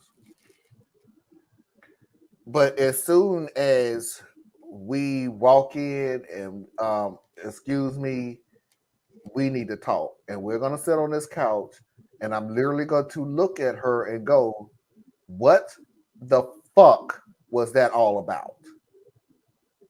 Because if you're acting like this over a sandwich, and the second thing that would have came out of my mouth is, and I'm just going through the sentence to slow it down. What the fuck was that all about? Because if you think what you did was correctly done, that you was justified for it, then let me explain to you that not only did you embarrass yourself, not only did you embarrass that worker, you fucking embarrassed me. And what we're not going to do is embarrass me in public. You did not ask for no onions. I don't give a damn if you thought that you did, you didn't. I was there. I know what the hell you're talking about. See, this is when I start doing I have to make sure that you understand that going into the future of this relationship, don't start fucking gaslighting me. I know what the hell I heard. So we go ahead and just smash that down. You're not going to fucking gaslight me. I know what the hell I heard. You didn't say no onions. And even if it was a mistake, guess what? It was a mistake. Handle it like an adult, not like a toddler. Now, you see what we're doing right now, that we're in private and we're holding this conversation. If you're offended by anything that I'm saying right now in private and it's hurting your feelings, imagine what the hell I felt like when you was doing all that shit in public. Yeah, but you made this all about you. I know what I'm saying in private. I can't be with you. Damn, dog. I'm sorry. I'm speaking to you as you making the whole thing about you. Private. I'm doing it in private. I want to make sure that you and these situations like this do not ever happen again. If you feel like, oh, I am justified with whatever it is that I'm doing, so I feel like I'm going to do it again, this ain't going to work at all. Period, point blank. We're into this. I promise you, I will never disrespect or embarrass you in public. I need you to understand that I do not want you to disrespect and embarrass me in public. Otherwise, this is not going to work. There is nothing other than disrespect, one, or danger, two, for you to act the way you was. You acting like this or a fucking sandwich. So, no. I don't know what your reason is, and I'll be happy to sit here with you for you to explain it to me. But I promise you, if your explanation is they messed up my fucking sandwich, not a good reason. So everybody got their different approaches and their different flows, right? Yeah. But if that's how the conversation would go, it's gonna be a pretty bad one, because this is how I internalize what you just said to me. You were talking to me like I was a child. So you acted like who a the child. fuck are you? No. Who the fuck is you to talk to me like you better than me? Here's the deal. You misinterpreted where I'm coming from. No, I get where you're coming from. I'm saying if I'm the other person on the other side. My feelings inside. I am literally trying to have one foot still into this relationship. I'm trying to get both feet into this relationship. So if you want to go the route of I'm talking to you like a child, you didn't hear a damn thing that I just said. No, that's not fair, Marlon. Because you don't get to be the only person. You don't get to be the only person whose feelings matter in a conversation. You ain't the only one whose feelings matter, dog. Let me go a different route. How am I talking to you like a child and not an adult? Well, because you're talking down at me. Like, you embarrassed me. You didn't do what I would expect you to do in the proper conditions. It's like, for me, this is me. This is how I'm hearing what you're saying. It's like everything was about you, like me. And I'm not saying my way is right. It just would have been different, right? I would have come at it more along the lines of how you treated this young lady who's just trying to do a job. You know what I'm saying? It ain't about me. You know what I'm saying? You gonna know how I flow just because of how I flow. And because we're gonna have a conversation, like you just said, we're gonna have a conversation. But that's why I said I would have pulled a card there. I wouldn't have done it in front of everybody else. It would have been when she came to the table after she spazzed out on the onions. Then I'd have pulled a card right there sitting in front of me. Like, yo, this girl, she's just trying to do a job. Now, I didn't hear you say no onions. Maybe I missed it, but I missed it, and that means she missed it too. But she's just trying to do a job. That doesn't make any sense for you to be going off on her like that. You know what I'm saying? That's real foul. That's not right. You know what I'm saying? I would have pulled her in the moment. Now, let's say I didn't, which would be rare for me because I have this thing in me that's always trying to protect people. So I'm like, I'm gonna protect you from escalating this thing, and now we got to deal with the fucking police. And then I'm gonna protect her from this crazy woman who's mad about some onions that she never asked for, not having on a sandwich. And then you went off on before you even get a chance to go off on her again about some peppers. See, because that wouldn't even have happened in my scenario. Because after I pulled your card on the onions, you would have been so mad at me. You'd have been so butthurt at me because I'm embarrassing you. Because you know how people are when they have a confrontation, right? Yeah, I'm embarrassing you because I'm making you deal with your bullshit right now. You probably would have thrown the sandwich away and then stormed off, and we would have walked through the fair mad at each other for the rest of the night. That's cool, but you wouldn't have been attacking some girl who's just trying to do a damn job. That's what's not going to be happening. But I'm not going to do it to you from the standpoint of, young lady, your behavior was unacceptable, and it made me look bad. Do you understand? I have a reputation to protect here, and the way you're behaving is really just it reflects poorly on me as your mate. You literally always go too far with the thing, but okay. Let me flow with that then. I am putting a boundary of you understanding that, and hey Tracy, sorry. Hey Tracy's. I didn't see that. Hey Tracy. I want you to understand that to be with me, there is a certain way you should act. Just like I would understand being with you. And that's where I think the missing. This is the hilarious part. I have a certain standard that I know if I was with Foxy, only freaking person that 20 years, 22 years, that I would understand. I know I have a certain standard to be with her. I have to act a certain way. Like, I know there have been some times when somebody, said something or did something or looked at something, and I know that Foxy knows that it irks me, but she know, okay, don't act up, and I just like, all right. She knows my standards. Basically. Right, but does she know them that well 4 months in? Because y'all get on me all the time about how I am. You give people 4 months in March. Wait, I'm sorry? You changed your hairstyle. Don't like it. We're done. Like, yeah. Come on, man. Jeez. You just said over a sandwich, you were 1 foot out. I put it in the same concept. Hair, yeah. sandwich. I put it in the same concept. Yeah. But here's the difference though. She changed her hair. Nothing affected you. Nothing. It does affect me. Because you're different. It's her right. It's her head. She does what she wants to. But just like this is her palette, right, and she does what she wants to. To embarrass me, and I'll throw your thing in there because I didn't think about it. You're right. You have no right to embarrass me and a worker who literally is just doing their job out in public. I think that's the distinction right there. And it's a small one, but it's you're saying that you're embarrassing me. And I'm not saying that she's embarrassing me. I'm saying that the way that she treats people is unacceptable to me. So I'm like making a character judgment on her, whereas I misinterpreted what you were saying, right? Because for me, this is a character moment.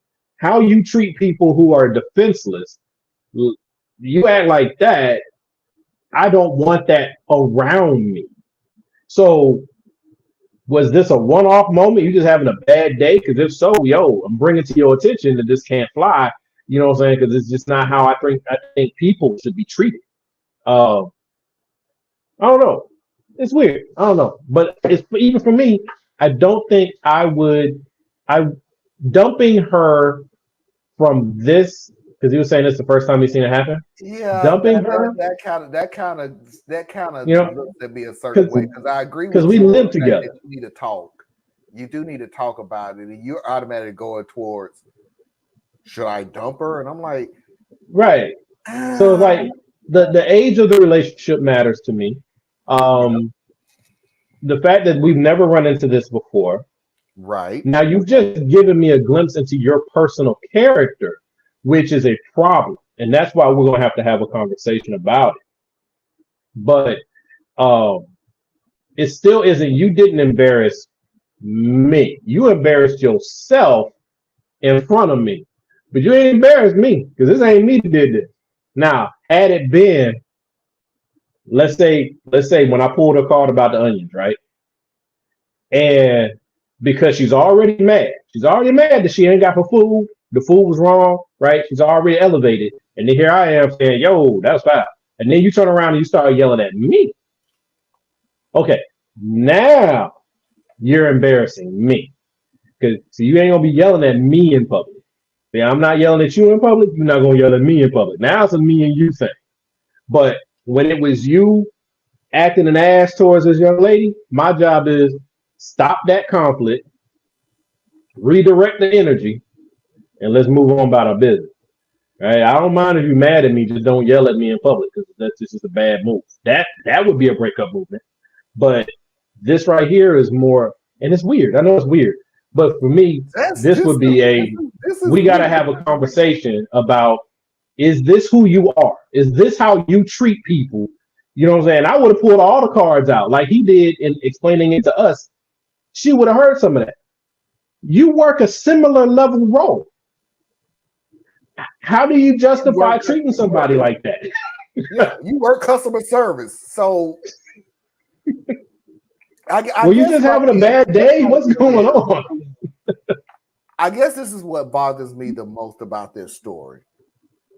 Is and you hit on it a little bit. Is this the real you?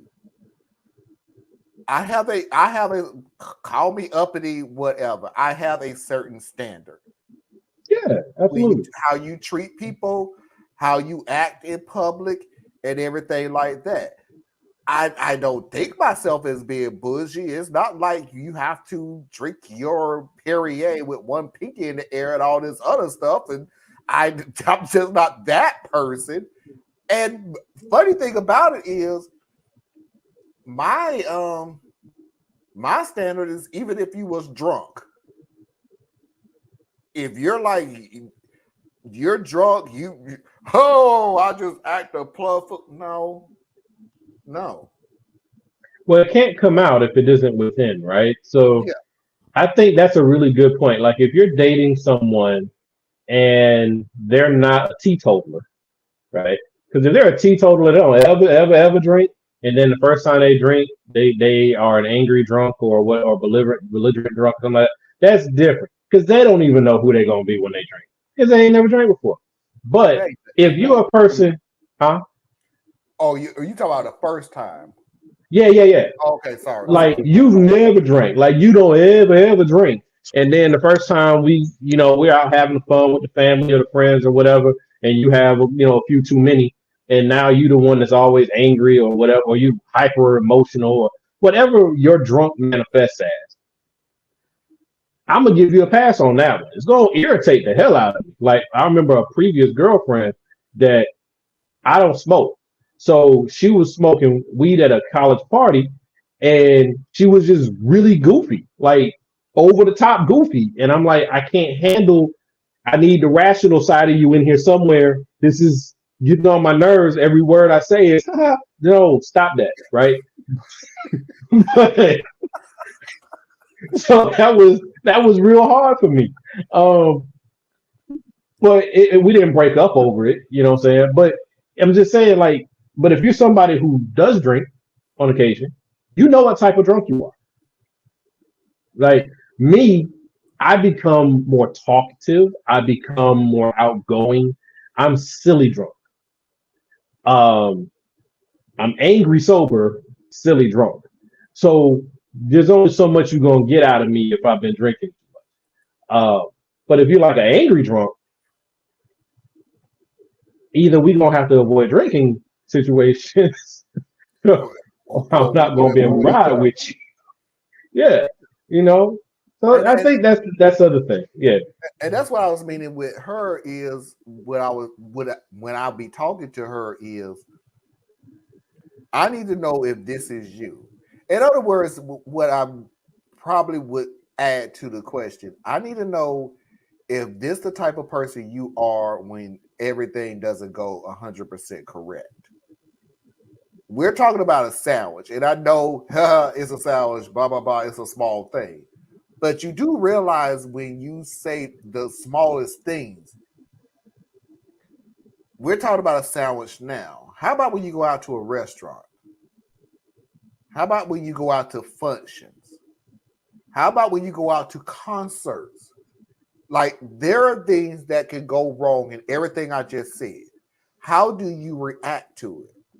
Do you say, okay, you know, this is foul. I can't deal with this. You're not getting a big tip because you didn't do your job. Or are you the one to stand up on top of the damn table throwing glassware at everybody's head going, this is fucked up and I need to speak to a manager so I can fuck him up too. Like, yo, what is your problem? Yeah, I need to know what level of impulse control are we dealing with here? Are we dealing with toddler? Yes, like what are you doing? Because now let's pull it back. Let's pull it back from public. How are you going to react when I make a mistake? I'm going to let you know I'm not perfect. I will make mistakes. 22 years, I'm going to make a mistake. I made mistakes then. I make mistakes now. I guarantee you I'll make mistakes in the future. Need to pull it back. How are you going to react to it when I make a mistake? Well, the thing, I found this out the hard way. If you're dating an excitable personality, because like you said, you got different types, right? And like I've dated a variety of different type of women during my dating phase of my life, and the type of women that suit me are not very excitable women, right? They don't like conflict any more than I do. So those are the type of women that I normally attach to. I attach to nurturers, givers, that type of thing, because a combative woman, while hey, that's your personality, it doesn't mesh well with me because you're going to be starting fights that I have to go and finish, and I don't like conflict. So we're creating an unstable dynamic with the two of us being together. Right, you need to go find whatever offsets you or what complements you or whatever. So, yeah, I think that's important. But the point I was going to raise though is even when I dated a really, really excitable woman who was really like, she's mad chill until you piss her off, and then it's like a pit bull got released somehow. I still never had to deal with that side of her. Like there's a certain level of protection or comfort you get as that person's partner. So like I should have paid attention and saw that, yo, you ain't got a lot of friends. Why is that? Yo, you bark at everybody, but you don't ever bark at me. You know what I'm saying? So it's like I was blind because of how I felt about the person as far as that dynamic is concerned. But yeah, she might have gone off on the sandwich lady and never go off on you like that. Because in her world, you're a protected person. So she's not going to do that to you. But she'll do it to other random strangers. But this is something that I need to know. Like, I agree. I need to know, is this a, I guess if I'm doing levels, because there's one thing that we did miss. Is this an outlier? Like what you said, are you having a bad day? Like you did retail, customer went off on you, fucked up your whole day. We still had a date going on. You didn't want to disappoint me. Let's go out, and you just took it out on the random person that did you wrong. Is it an outlier? Now, next level. You do retail work and you understand the customer's point of view, the Karen's point of view on things going wrong. And so now you are reflecting that attitude. Unless everything is point blank, perfect, exactly what you said. That's the next level. The third and final level is everything needs to be perfect or you're going to hear my mouth. The last two I can't deal with. Sorry, but I can't. The first one, sure. Everybody has a bad day. Everybody pretends they don't. They do. They do. Me and Foxy's always sit there and said, if we have an issue with each other, never tell us in the morning. Ever. Never tell each other that we have an issue in the morning, because the morning is what starts off our rest of the day. If you got an issue, wait till the afternoon, wait after lunch, whatever, wait till the night, whatever. But you never have bad things in the morning. Just like, let's just start off the day. I like how balanced you and Foxy are with that. That's mad cool. Because me and my wife, first of all, we almost never fight. We have like quarterly fights. Like we just, nobody yells at anybody, nobody has any problems. But once a quarter, all hell breaks loose, right? And we're good for the next 3 months. It's weird. It's weird. But I like what you just said, like, because it does. It sets the mood, right? It disturbs your spirit for the rest of the day. But that's a certain level of discipline to where you done pissed me off. Like you did something.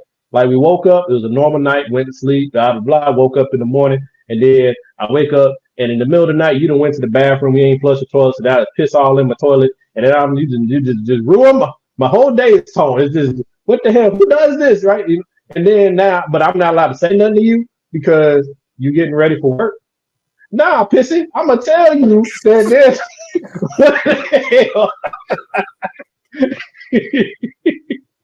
What the hell? But the deal is, but here's the funny thing. In reality, I just flush the toilet and move on. But I'm just saying. And then we have to move on. This is why we do it. And I don't know if I said it, she said it, we heard it from somewhere. Who the hell? It's been 20 damn years. Who knows? What is it that we have to make sure that you hear it here and now? The issue is going to still be there, regardless. It's there. You have an issue with me, I have an issue with you. We have to discuss this. Again, it's going to come out. Why we got to do it in the morning? It ain't got to be in the morning. I can come off work and I'm still going to feel a certain type of way about you. So, hey, let me go ahead, or go ahead and do it in the morning. So we can have like 20, 30 text messages between each other, 2, 3 phone calls between each other. Now, animosity and anger is building up throughout the day. Now, I'm messing up at my job because I'm thinking about what the hell she's saying. She's messing up at her job because she's thinking about what I'm saying. She's messing up at her job because now she's thinking about what I'm thinking, and vice versa. Like, I feel you.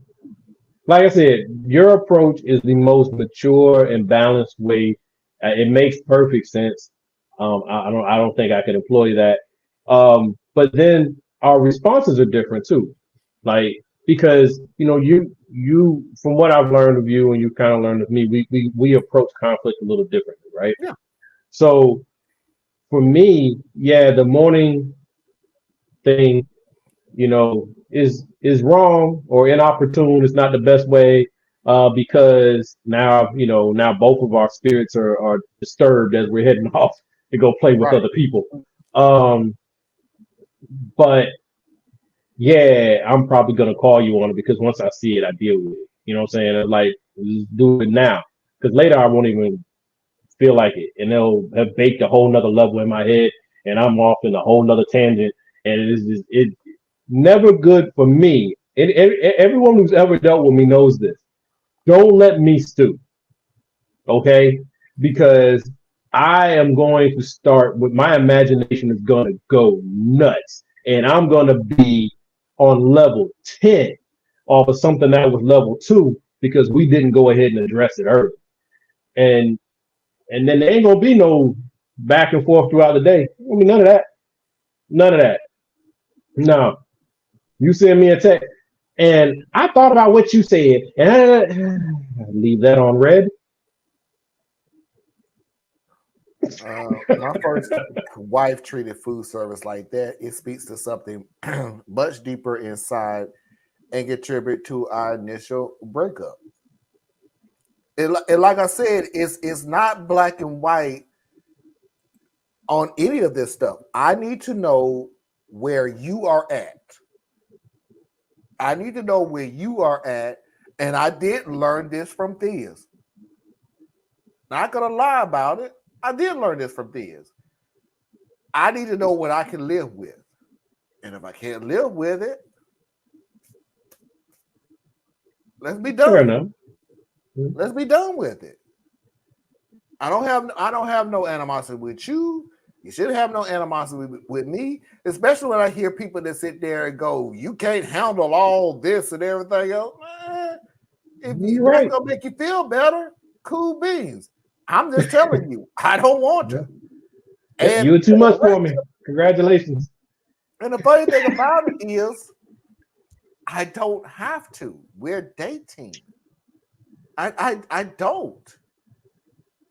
So you can't even come back to me. You'll never find another woman like me. You'll never find another man like me. That's kind of the point. So I don't want to. Why? If I broke up with you for what you did, why would I want to find somebody like you? I want to find somebody different than you. Now, be very careful with what that is, because the opposite agenda is the food worker came out with a bologna sandwich and a bag of chips and, no, I'm fine with it. I'm good. Yes, I know it was $11.50. Sweetheart, I'm gonna need you to go up there and say something because this ain't nowhere near what you asked for. So be careful with that. I know I'm being hyperbole, but be careful with that. All right, I'm going to skip again the Mafia video of the week because it's getting late and we're tired. Foxy's videos of the week.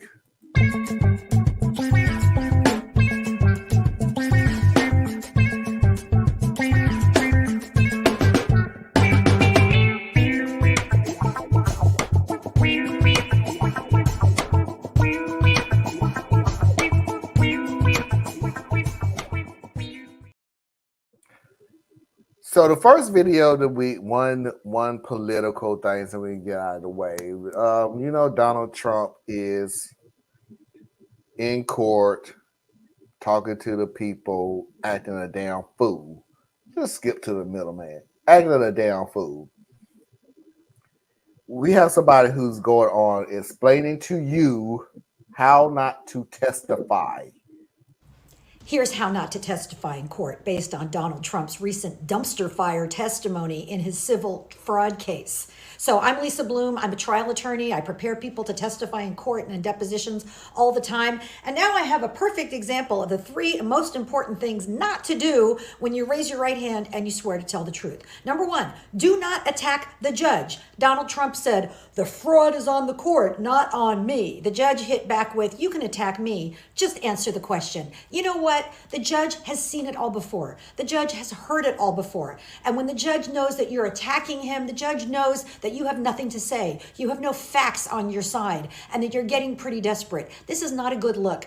This judge, fun fact, is only deciding the punishment. This judge has already said that the Trump organization's financial records are riddled with fraud, massive fraud. The only question is, how bad is the punishment going to be? So is it a smart idea to insult and attack the judge in this context? Let me think about it. Number 2, answer the freaking question. So don't make long-winded speeches that no one wants to hear. By the way, good rule of life, not just when you're on the witness stand.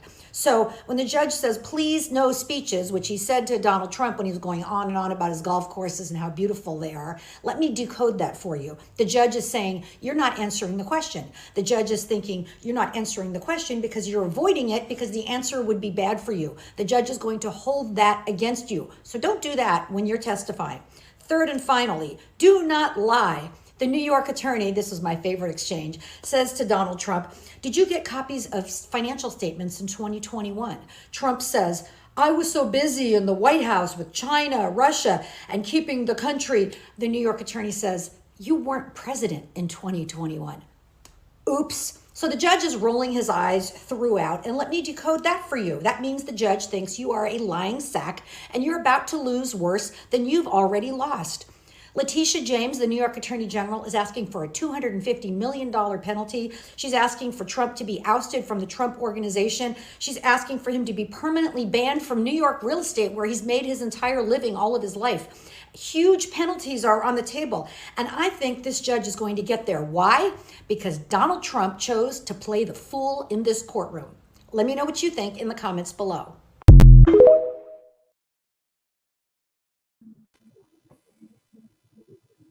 So here's what I think. I think because it's already been determined that he is committed to fraud, his company committed these frauds, that the only thing he's really facing is the financial consequence, the disgorgement, as they say.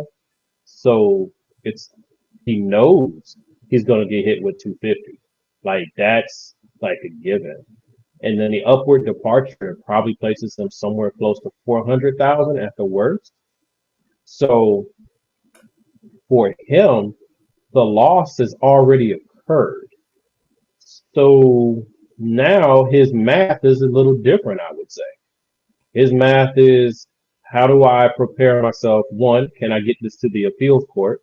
So that means I need to try to get underneath the judge's skin to get them to respond, get him to respond in various ways that I can now say he's kind of biased against me.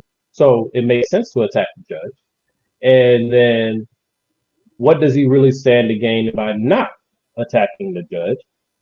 Nothing really. So why not just continue? This is your brand. Go for it. Because, the people who vote for you, because you really need the votes more than anything else, right? Because you're more afraid of that criminal stuff coming down the line.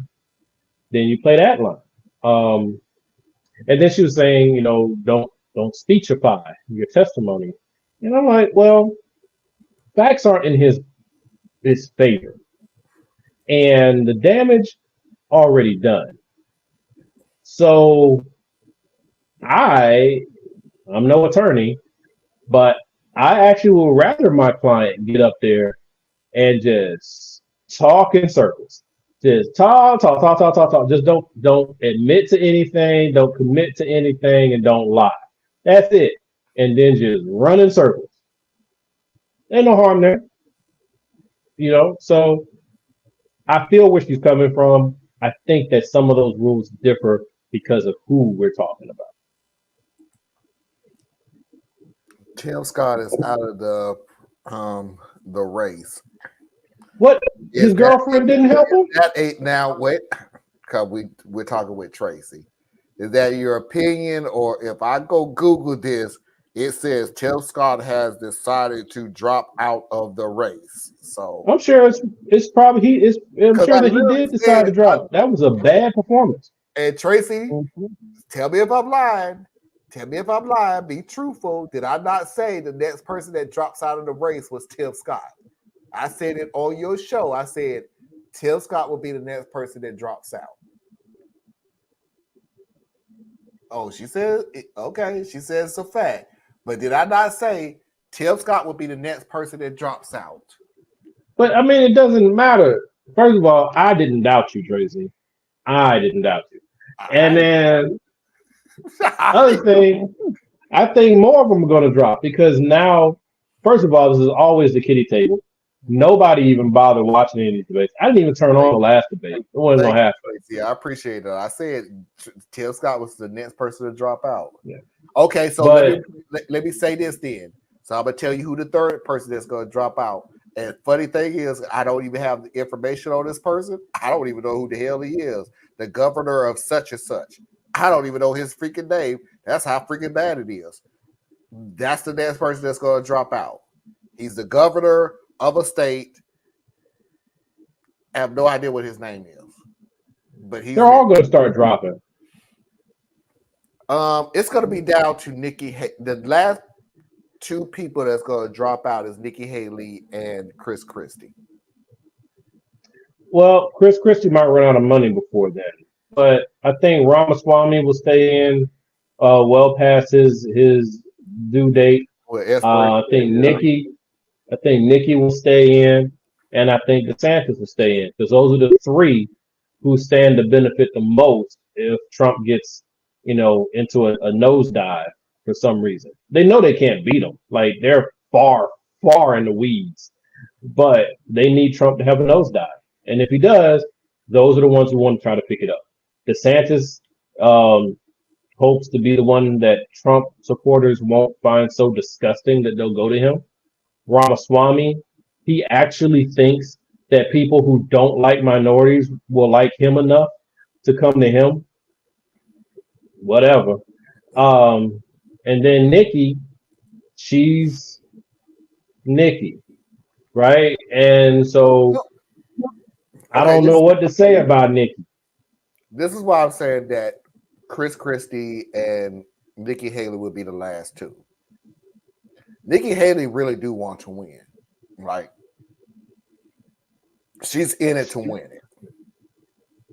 That's just the jokes in the hot perfectly, whatever. Nikki Haley really wants to win it. She does have backing. But she has backing from the traditional Republican Party that is a skeleton of itself. And then the Trump base. It's coming back. It's coming I back. mean, a lot of it's going to come back, but all of it won't. And because, like, for instance, that Steve Schmidt dude who seemed like he was so on the ball and I'm a reformed Republican and I just want to do what's right. And now he's trying to back anyway. But I think Nikki will have a hard time because she would need, 2/3 of the Republican Party is diehard Trump. 2/3 of it. So, will enough of them say, all right, I'm going to toe the party line when this is a faction of rebels, right? They'll just be like, forget it. Nobody deserves to win if Trump doesn't win. And then they'll just not vote. All right, let me change paths for you and see if you not change your mind. Just I'm taking a path that see if you take a different path. None of them is going to beat Trump. Not head to head, no. I'm just not there. The reason I say the last two is the reason I say Nikki Haley and Chris Christie. Nikki Haley really okay, let me go back. Sorry. Apologize. It's getting late. At this point in time, everybody is going for vice president. And they're trying to neither one of them could be Trump's vice president. We're using logic. They're not. Duh. Well, let me rephrase it. Chris Christie actually, not Chris Christie. Nikki Haley actually does. Come on. She does. She really does. She really do feel that way. Chris Christie would not drop out anytime soon because his whole agenda from the beginning to the end was to go against Trump. So him dropping out would not make any sense to do that at this point in time. His thing was always to be anti-Trump. Now he is going against a person who is pro-Trump, knowing she can't beat Trump, but maybe I can take second place without actually saying it. So that's why I said I'm down to those two. But all of them at this point in time is just working towards, I want to be second place. I know I'm not going to beat Trump. I be honest with you, I know I want to beat Trump. So let me go ahead and just try to work towards being vice president. And that's why I think people are misinterpreting the intention. I think that these people want to be president. Trump has no reason whatsoever to do any debate at all. Nah, he shouldn't. As long as Chris Christie is up there, Trump would never do a debate.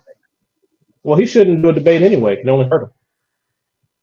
Politically, it makes no sense for him to do a debate. But I think all the people that at least the top ones on the so-called Republican kitty car, they're not trying to be vice president. They want to be president. And Ramaswamy is the only one I would say is trying to audition for vice president. The rest of them are trying to be president or get a cabinet position. That, I think, is their two-step, except for Christie. Chris Christie doesn't want a cabinet position. Chris Christie doesn't want to be any part of a Trump administration. What Chris Christie wants is to either become president by some magical turn of fortune or get the highest contract he can get with CNN or MSNBC. That's what Chris Christie wants, right? Nikki Haley, she would love to become like Secretary of State. She would love to be, so it's like for her, it's president or cabinet. DeSantis, president. I don't know what he's gonna do because he ain't gonna get no cabinet position. So I think they really do want to be president, but their whole strategy relies on Trump completely melting down. Okay. Tracy is correct. Republican Senator Tim Scott suspends presidential campaign. Republican Senator Tim Scott of South Carolina is suspending the presidential campaign. He announced in an interview on Fox News on Sunday. Quote, I love America more today than I did on May 22nd, but when I got back to Iowa, it will not be as a presidential candidate.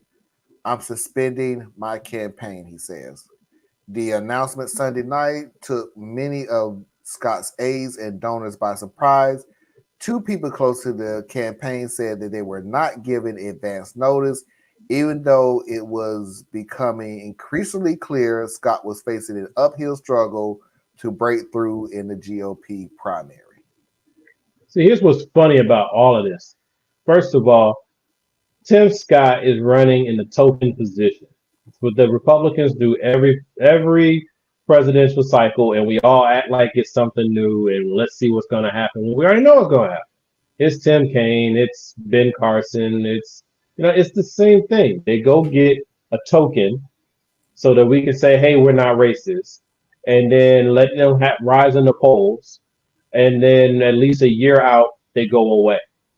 That happens every cycle. Every cycle. What hurt Tim this time is why he didn't make it into next year and try to continue to do this, is there's two minorities on the stage. The other one is Ramaswamy. And for some reason, these people are attaching to him more than Tim because Tim is a soft-spoken, I was about to use a negative pejorative on him, but he's the black guy who has no black friends, right? So he's not bringing any currency for them. Ramaswamy, he gives them the best of both worlds because to a Trump-type Republican conservative, Ramaswamy is just another black person. He just got a funny name. So he's giving them a twofer. So they're really loving that. Plus, he's a millionaire. He did it all outside of politics, and right? So all the air was sucked out of Tim Scott's balloon. So he couldn't make it. And then what killed him, I might be wrong here, but I'm telling you what killed him was he showed up with a girlfriend. He never should have showed up with a girlfriend. It didn't work for Cory Booker, and it wasn't going to help Tim Scott either. Everybody already think they know what your lifestyle really is, homie. So there was no point. You should have just continued with your business. If she's really your girlfriend, you should have kept her out of the public light. It ain't none of our business, no way. You know what I'm saying? Because we don't want to elect the president with a girlfriend. We want to elect a president with a wife. So it was no upside, and then you turned around and showed up with a white lady in a party that is trying to get the Supreme Court to do away with interracial marriage. What the hell, dude? Do you think some of them just doesn't want to be embarrassed by the time in Iowa, New Hampshire, South Carolina, etc. coming around? Do you think dropping out early makes them better lined up for the future? I think the donors are tired of losing money. Right. Because there's no harm in losing Iowa or whatever the first three are. You can lose all of them all the way into South Carolina, and then you have to quit. You have to win Iowa and New Hampshire. Well, one of them. Yeah, you do. It's best to win one or the other, but you don't have to, right? Because you're not playing to win anyway.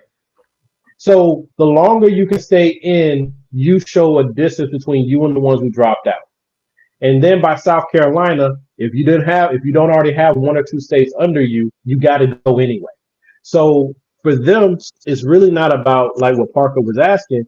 For them, it's more about when is it most opportune for me to now be able to go on my public speaking tours, to get top dollar for my book, to get top dollar for, some type of advisory position. Like it's like American Idol. This is so much like American Idol. You either want to be number one or you want to be number 3 or 4. You don't want to be number 2. Nobody remembers number 2.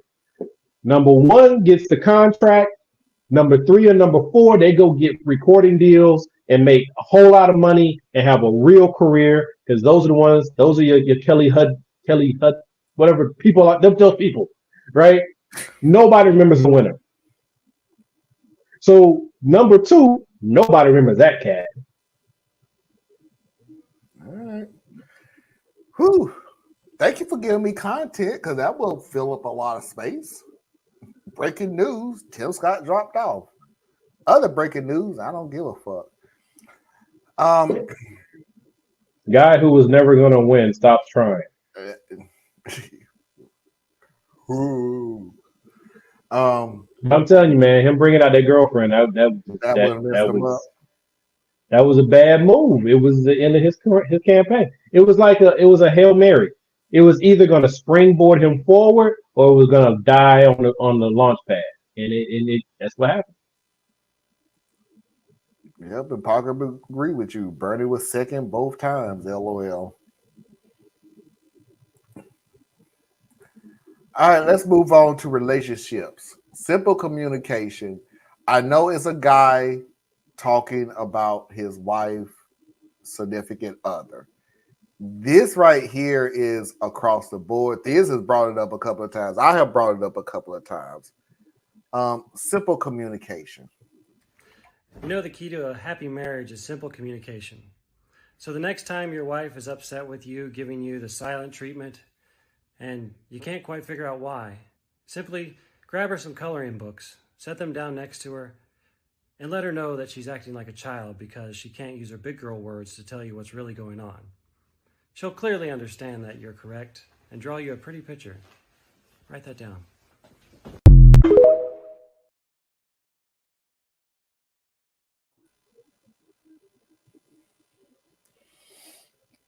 In a relationship, when you, and I'm talking about you, not them, you, yourself. When you're doing the silent treatment, in your silent treatment, you're trying to calm down enough for a civilized conversation. You don't want to blow it up. You don't want to throw a whole bunch of things out there that's totally relevant. You definitely don't want to call your significant other out of their name. You're simply calming yourself so you can have a civil conversation to come to a conclusion where both of y'all can come to a resolution beneficial to both of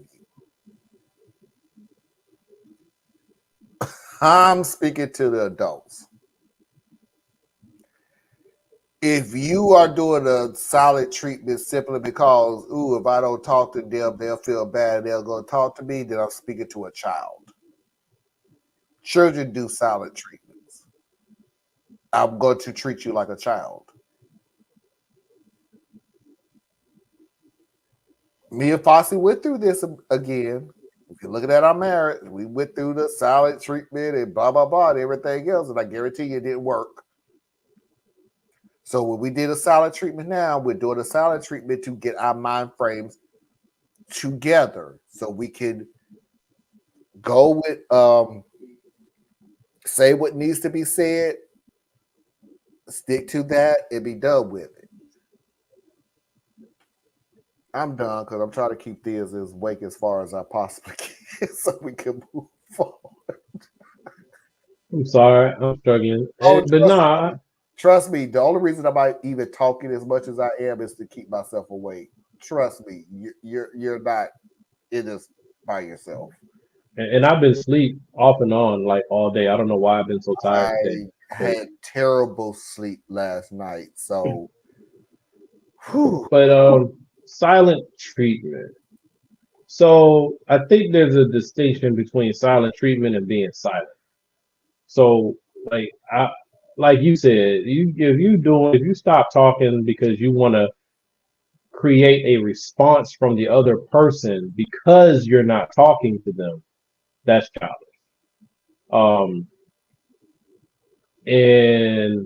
But that's different from being silent, because like if you have hurt my feelings, upset me, pissed me off, something like that, and I go silent, I'm not giving you the silent treatment, right? If you speak to me, I'm going to say something back to you, but I'm not going to initiate any conversation with you because I know I'm not in the right headspace.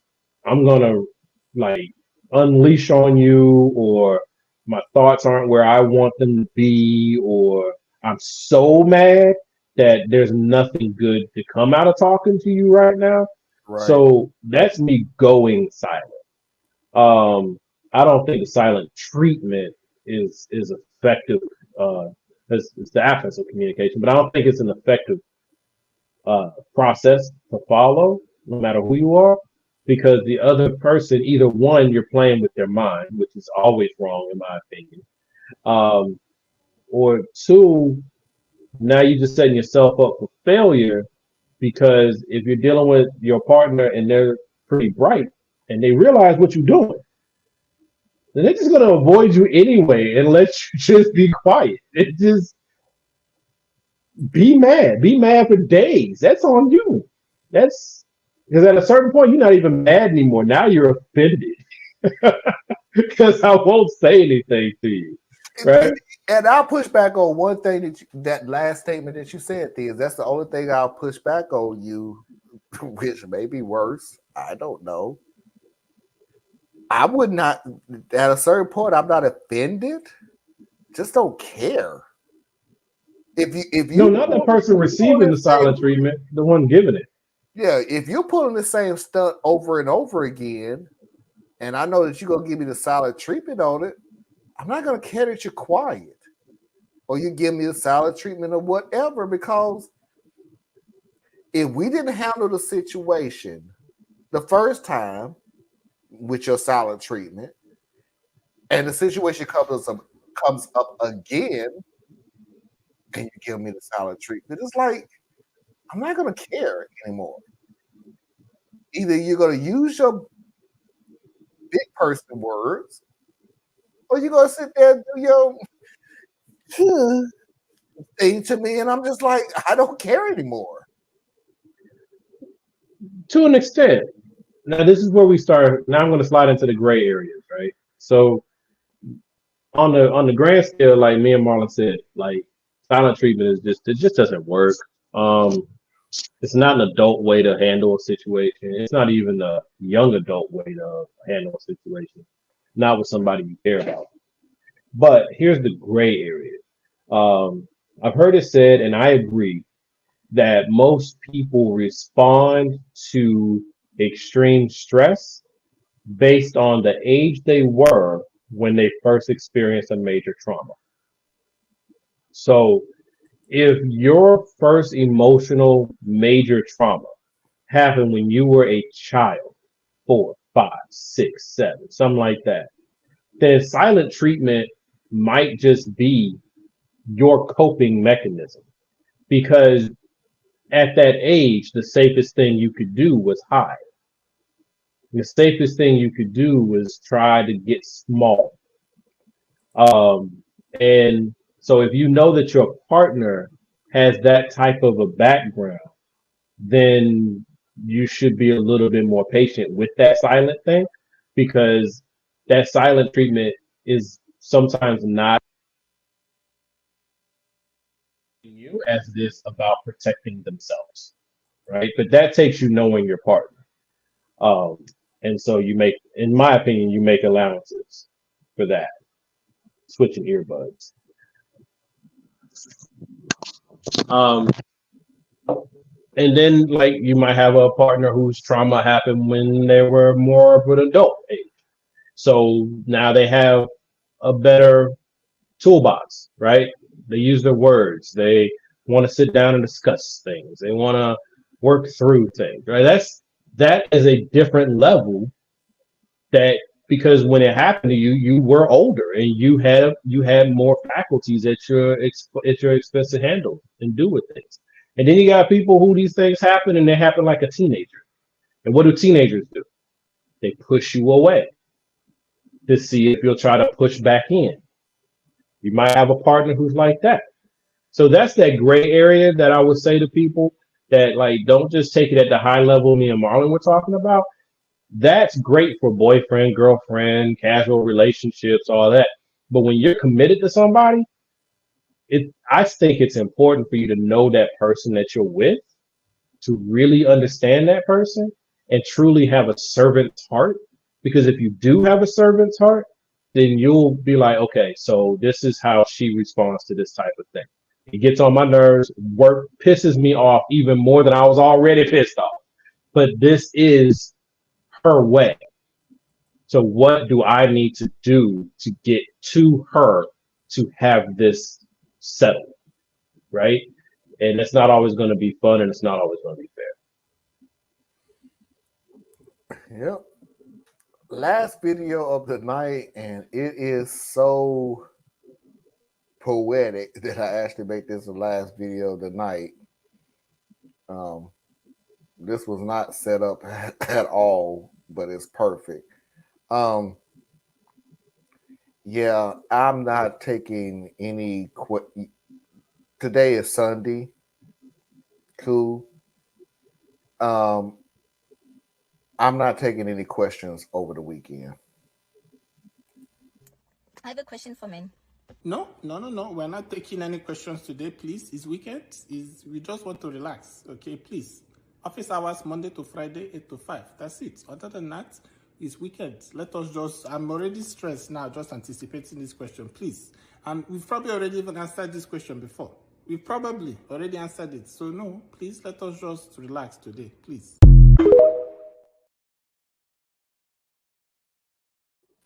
What the hell just happened here? Basically, what the guy has said is that I'm going to take all questions during business hours.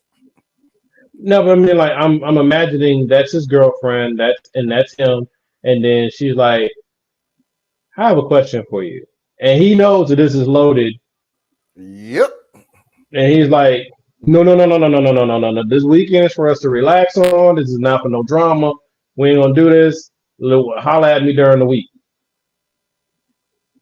That doesn't make sense, because during the week I got to deal with other folks, and I don't need you bothering me when I'm supposed to be trying to be Because, I look at being at work like you're on stage, right? You got your makeup on and your fancy shoes, and you just playing your role. I don't need you bringing me no drama during the week. Hit me up with that on the weekend, right? Let's just go ahead. My weekends belong to you. So, but that's just me. I'm opposite there. I'm gonna make this really short. I just really need to know how many questions you have. Like every time that you see me, you got a question. Every time you see me, you got an issue. I need to know what is it about my face that makes you want to have a question. Dude, you are so you would think this is the kind of stuff I would say. You're so look. What are the 5 things you need to know? So I know. No, it's serious because I have to realize that. I guess for me is have I answered this question? Have I answered this question before? You did not like the answer. That is cool that you don't like the answer, but the time to deal with that is at that time. I'm too old. I don't need for you to say, but when I asked you this question 2 months ago, you said this. Okay, cool. So now my question to you is, why the hell you didn't say something at that time?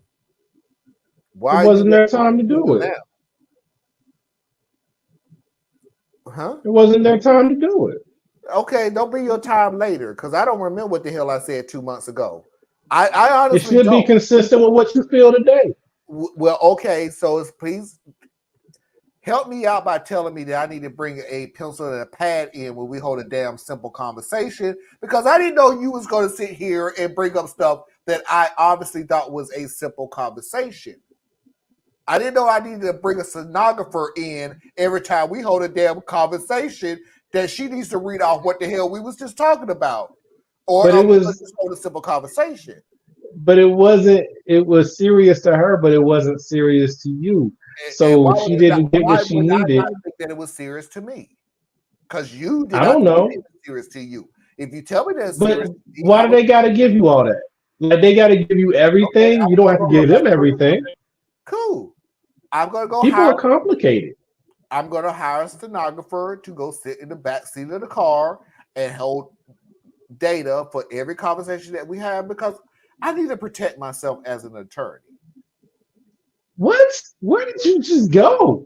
I'm sorry. This is you had a conversation. Grow up. I'm sorry. I'm trying to make people grow up. But it ain't your job to raise grown folk children. That ain't your job. Your job is to be a partner. And sometimes things don't happen on your schedule. If you watch my show, it is. If you have an issue with somebody, if you have an issue with their answer, you have a question, they give you an answer. If you have an issue with their answer, you need to deal with it then and now. What? But I mean, you're not giving people time to process. Like we have a conversation in January, and then in February, something similar pops up and makes me think of our thing back in January. So I'm like, hey, I have a question. And you're like, no. We had this conversation back in January, and you had 48 to 72 hours to bring to me any rebuttals or follow-up questions. Your time frame has elapsed, and we must now move on to all new things. Okay, so let me say it this way then. You know I'm messing with you. Go ahead. I know. You asked me a question. I gave you an answer. You did not like the answer. I will go with you. You need to process it, which is true. Sometimes there are answers that you need to process. Maybe I'm right. Maybe I'm wrong. I don't want to go off on them, blah, blah, blah, and everything else. Honestly, that's a very mature thing to do. You're growing up. You took time to think about it. You asked the question again in a different way because you have more data. Science. I know some of y'all hate that word. Science. You have more data here, so you change your ending. I know that's not the word for your whatever. Change your approach. Yeah. You change your approach. You have more data that came in, so it changes. You ask the question again. You still did not get the answer that you wanted. First of all, I don't know that you got that you needed. That you needed. That you wanted. Whatever. I'm not letting things that you wanted. Which is game plan by itself anyway. But what you play games, whatever. You play games. Needed and wanted, that's different. Needed is I need to understand where we're at and we need to come to a conclusion. Wanted is I already know the answer that I want and you didn't give it to me. So I'm going to ask you every dictionary style classic Expedia Brown thing that I can think of to Encyclopedia Brown question that I can get to my want answer. Mm-hmm. Yeah, that's playing games. That one can be playing game, but it could also be I in my heart and heart I believe I'm right and you were wrong, and we didn't have a resolution. We just stopped talking about it. So then when it comes up again, and then I'm like, all right, here to go, more information, same question, and because I know I was right. Maybe now I have what you need to understand that I was right. And then it comes back. That's reasonable. It happens. And then the other one is like you said, didn't get the answer that they needed. The answer that you need doesn't always end in agreement. Doesn't always, it's just you got the answer that you needed. And sorry that answer sucked, but it's the one you needed. Okay, right? so I'm gonna ask. But that doesn't mean we agreed on it. I'm gonna ask you this question, then we can move on. Cause if I feel one more tear roll down my damn face, I'm gonna lose it. How many times are you gonna ask the same question before you start checking yourself? Like different approach, different way of saying the question, whatever.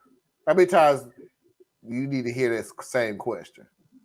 It depends on what it on. That is way too wide open for a person like me, because it depends on how much I even care about the answer or outcome.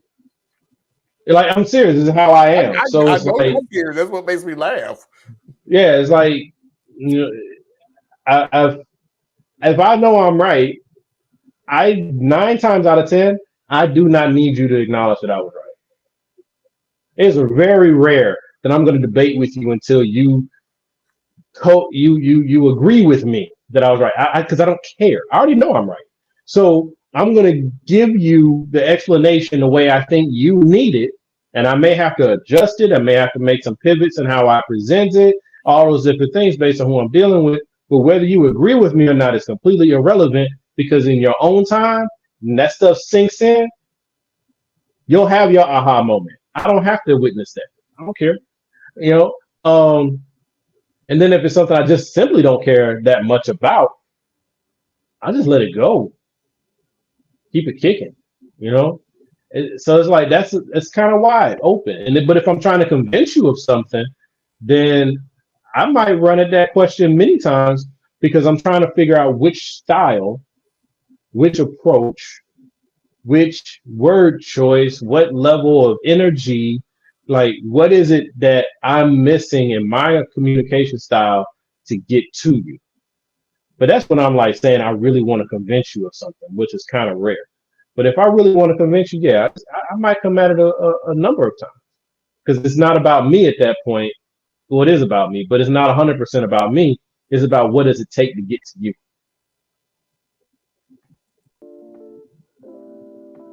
Told you I was going last word. although we will discuss probably throughout the week on Messenger, because I know I'm right. We will be talking about that. Theus, tell everybody where they can find you. So, like, for now, just check me out with Marlon when he's having a show and my schedule aligns, and he is so gracious as to let me hang out with him. So Saturday Night Vibes, Radical Truth Power, that's where you can find me. And you can find me on Facebook. And once I move to the next level here, you'll find me on Threads, Instagram, Facebook, and online. Brand new things, okay. Please go ahead and support Tracy on Facebook, Tracy Media LLC on YouTube, Tracy Media LLC. Buy me a coffee. Buy me a coffee /Tracy Media LLC. Help support Tracy. With Anna, please support her at Anna Hart, at Borrelia, etc. Learn something that you didn't think you need to know, but you should. God, I am so freaking dumb.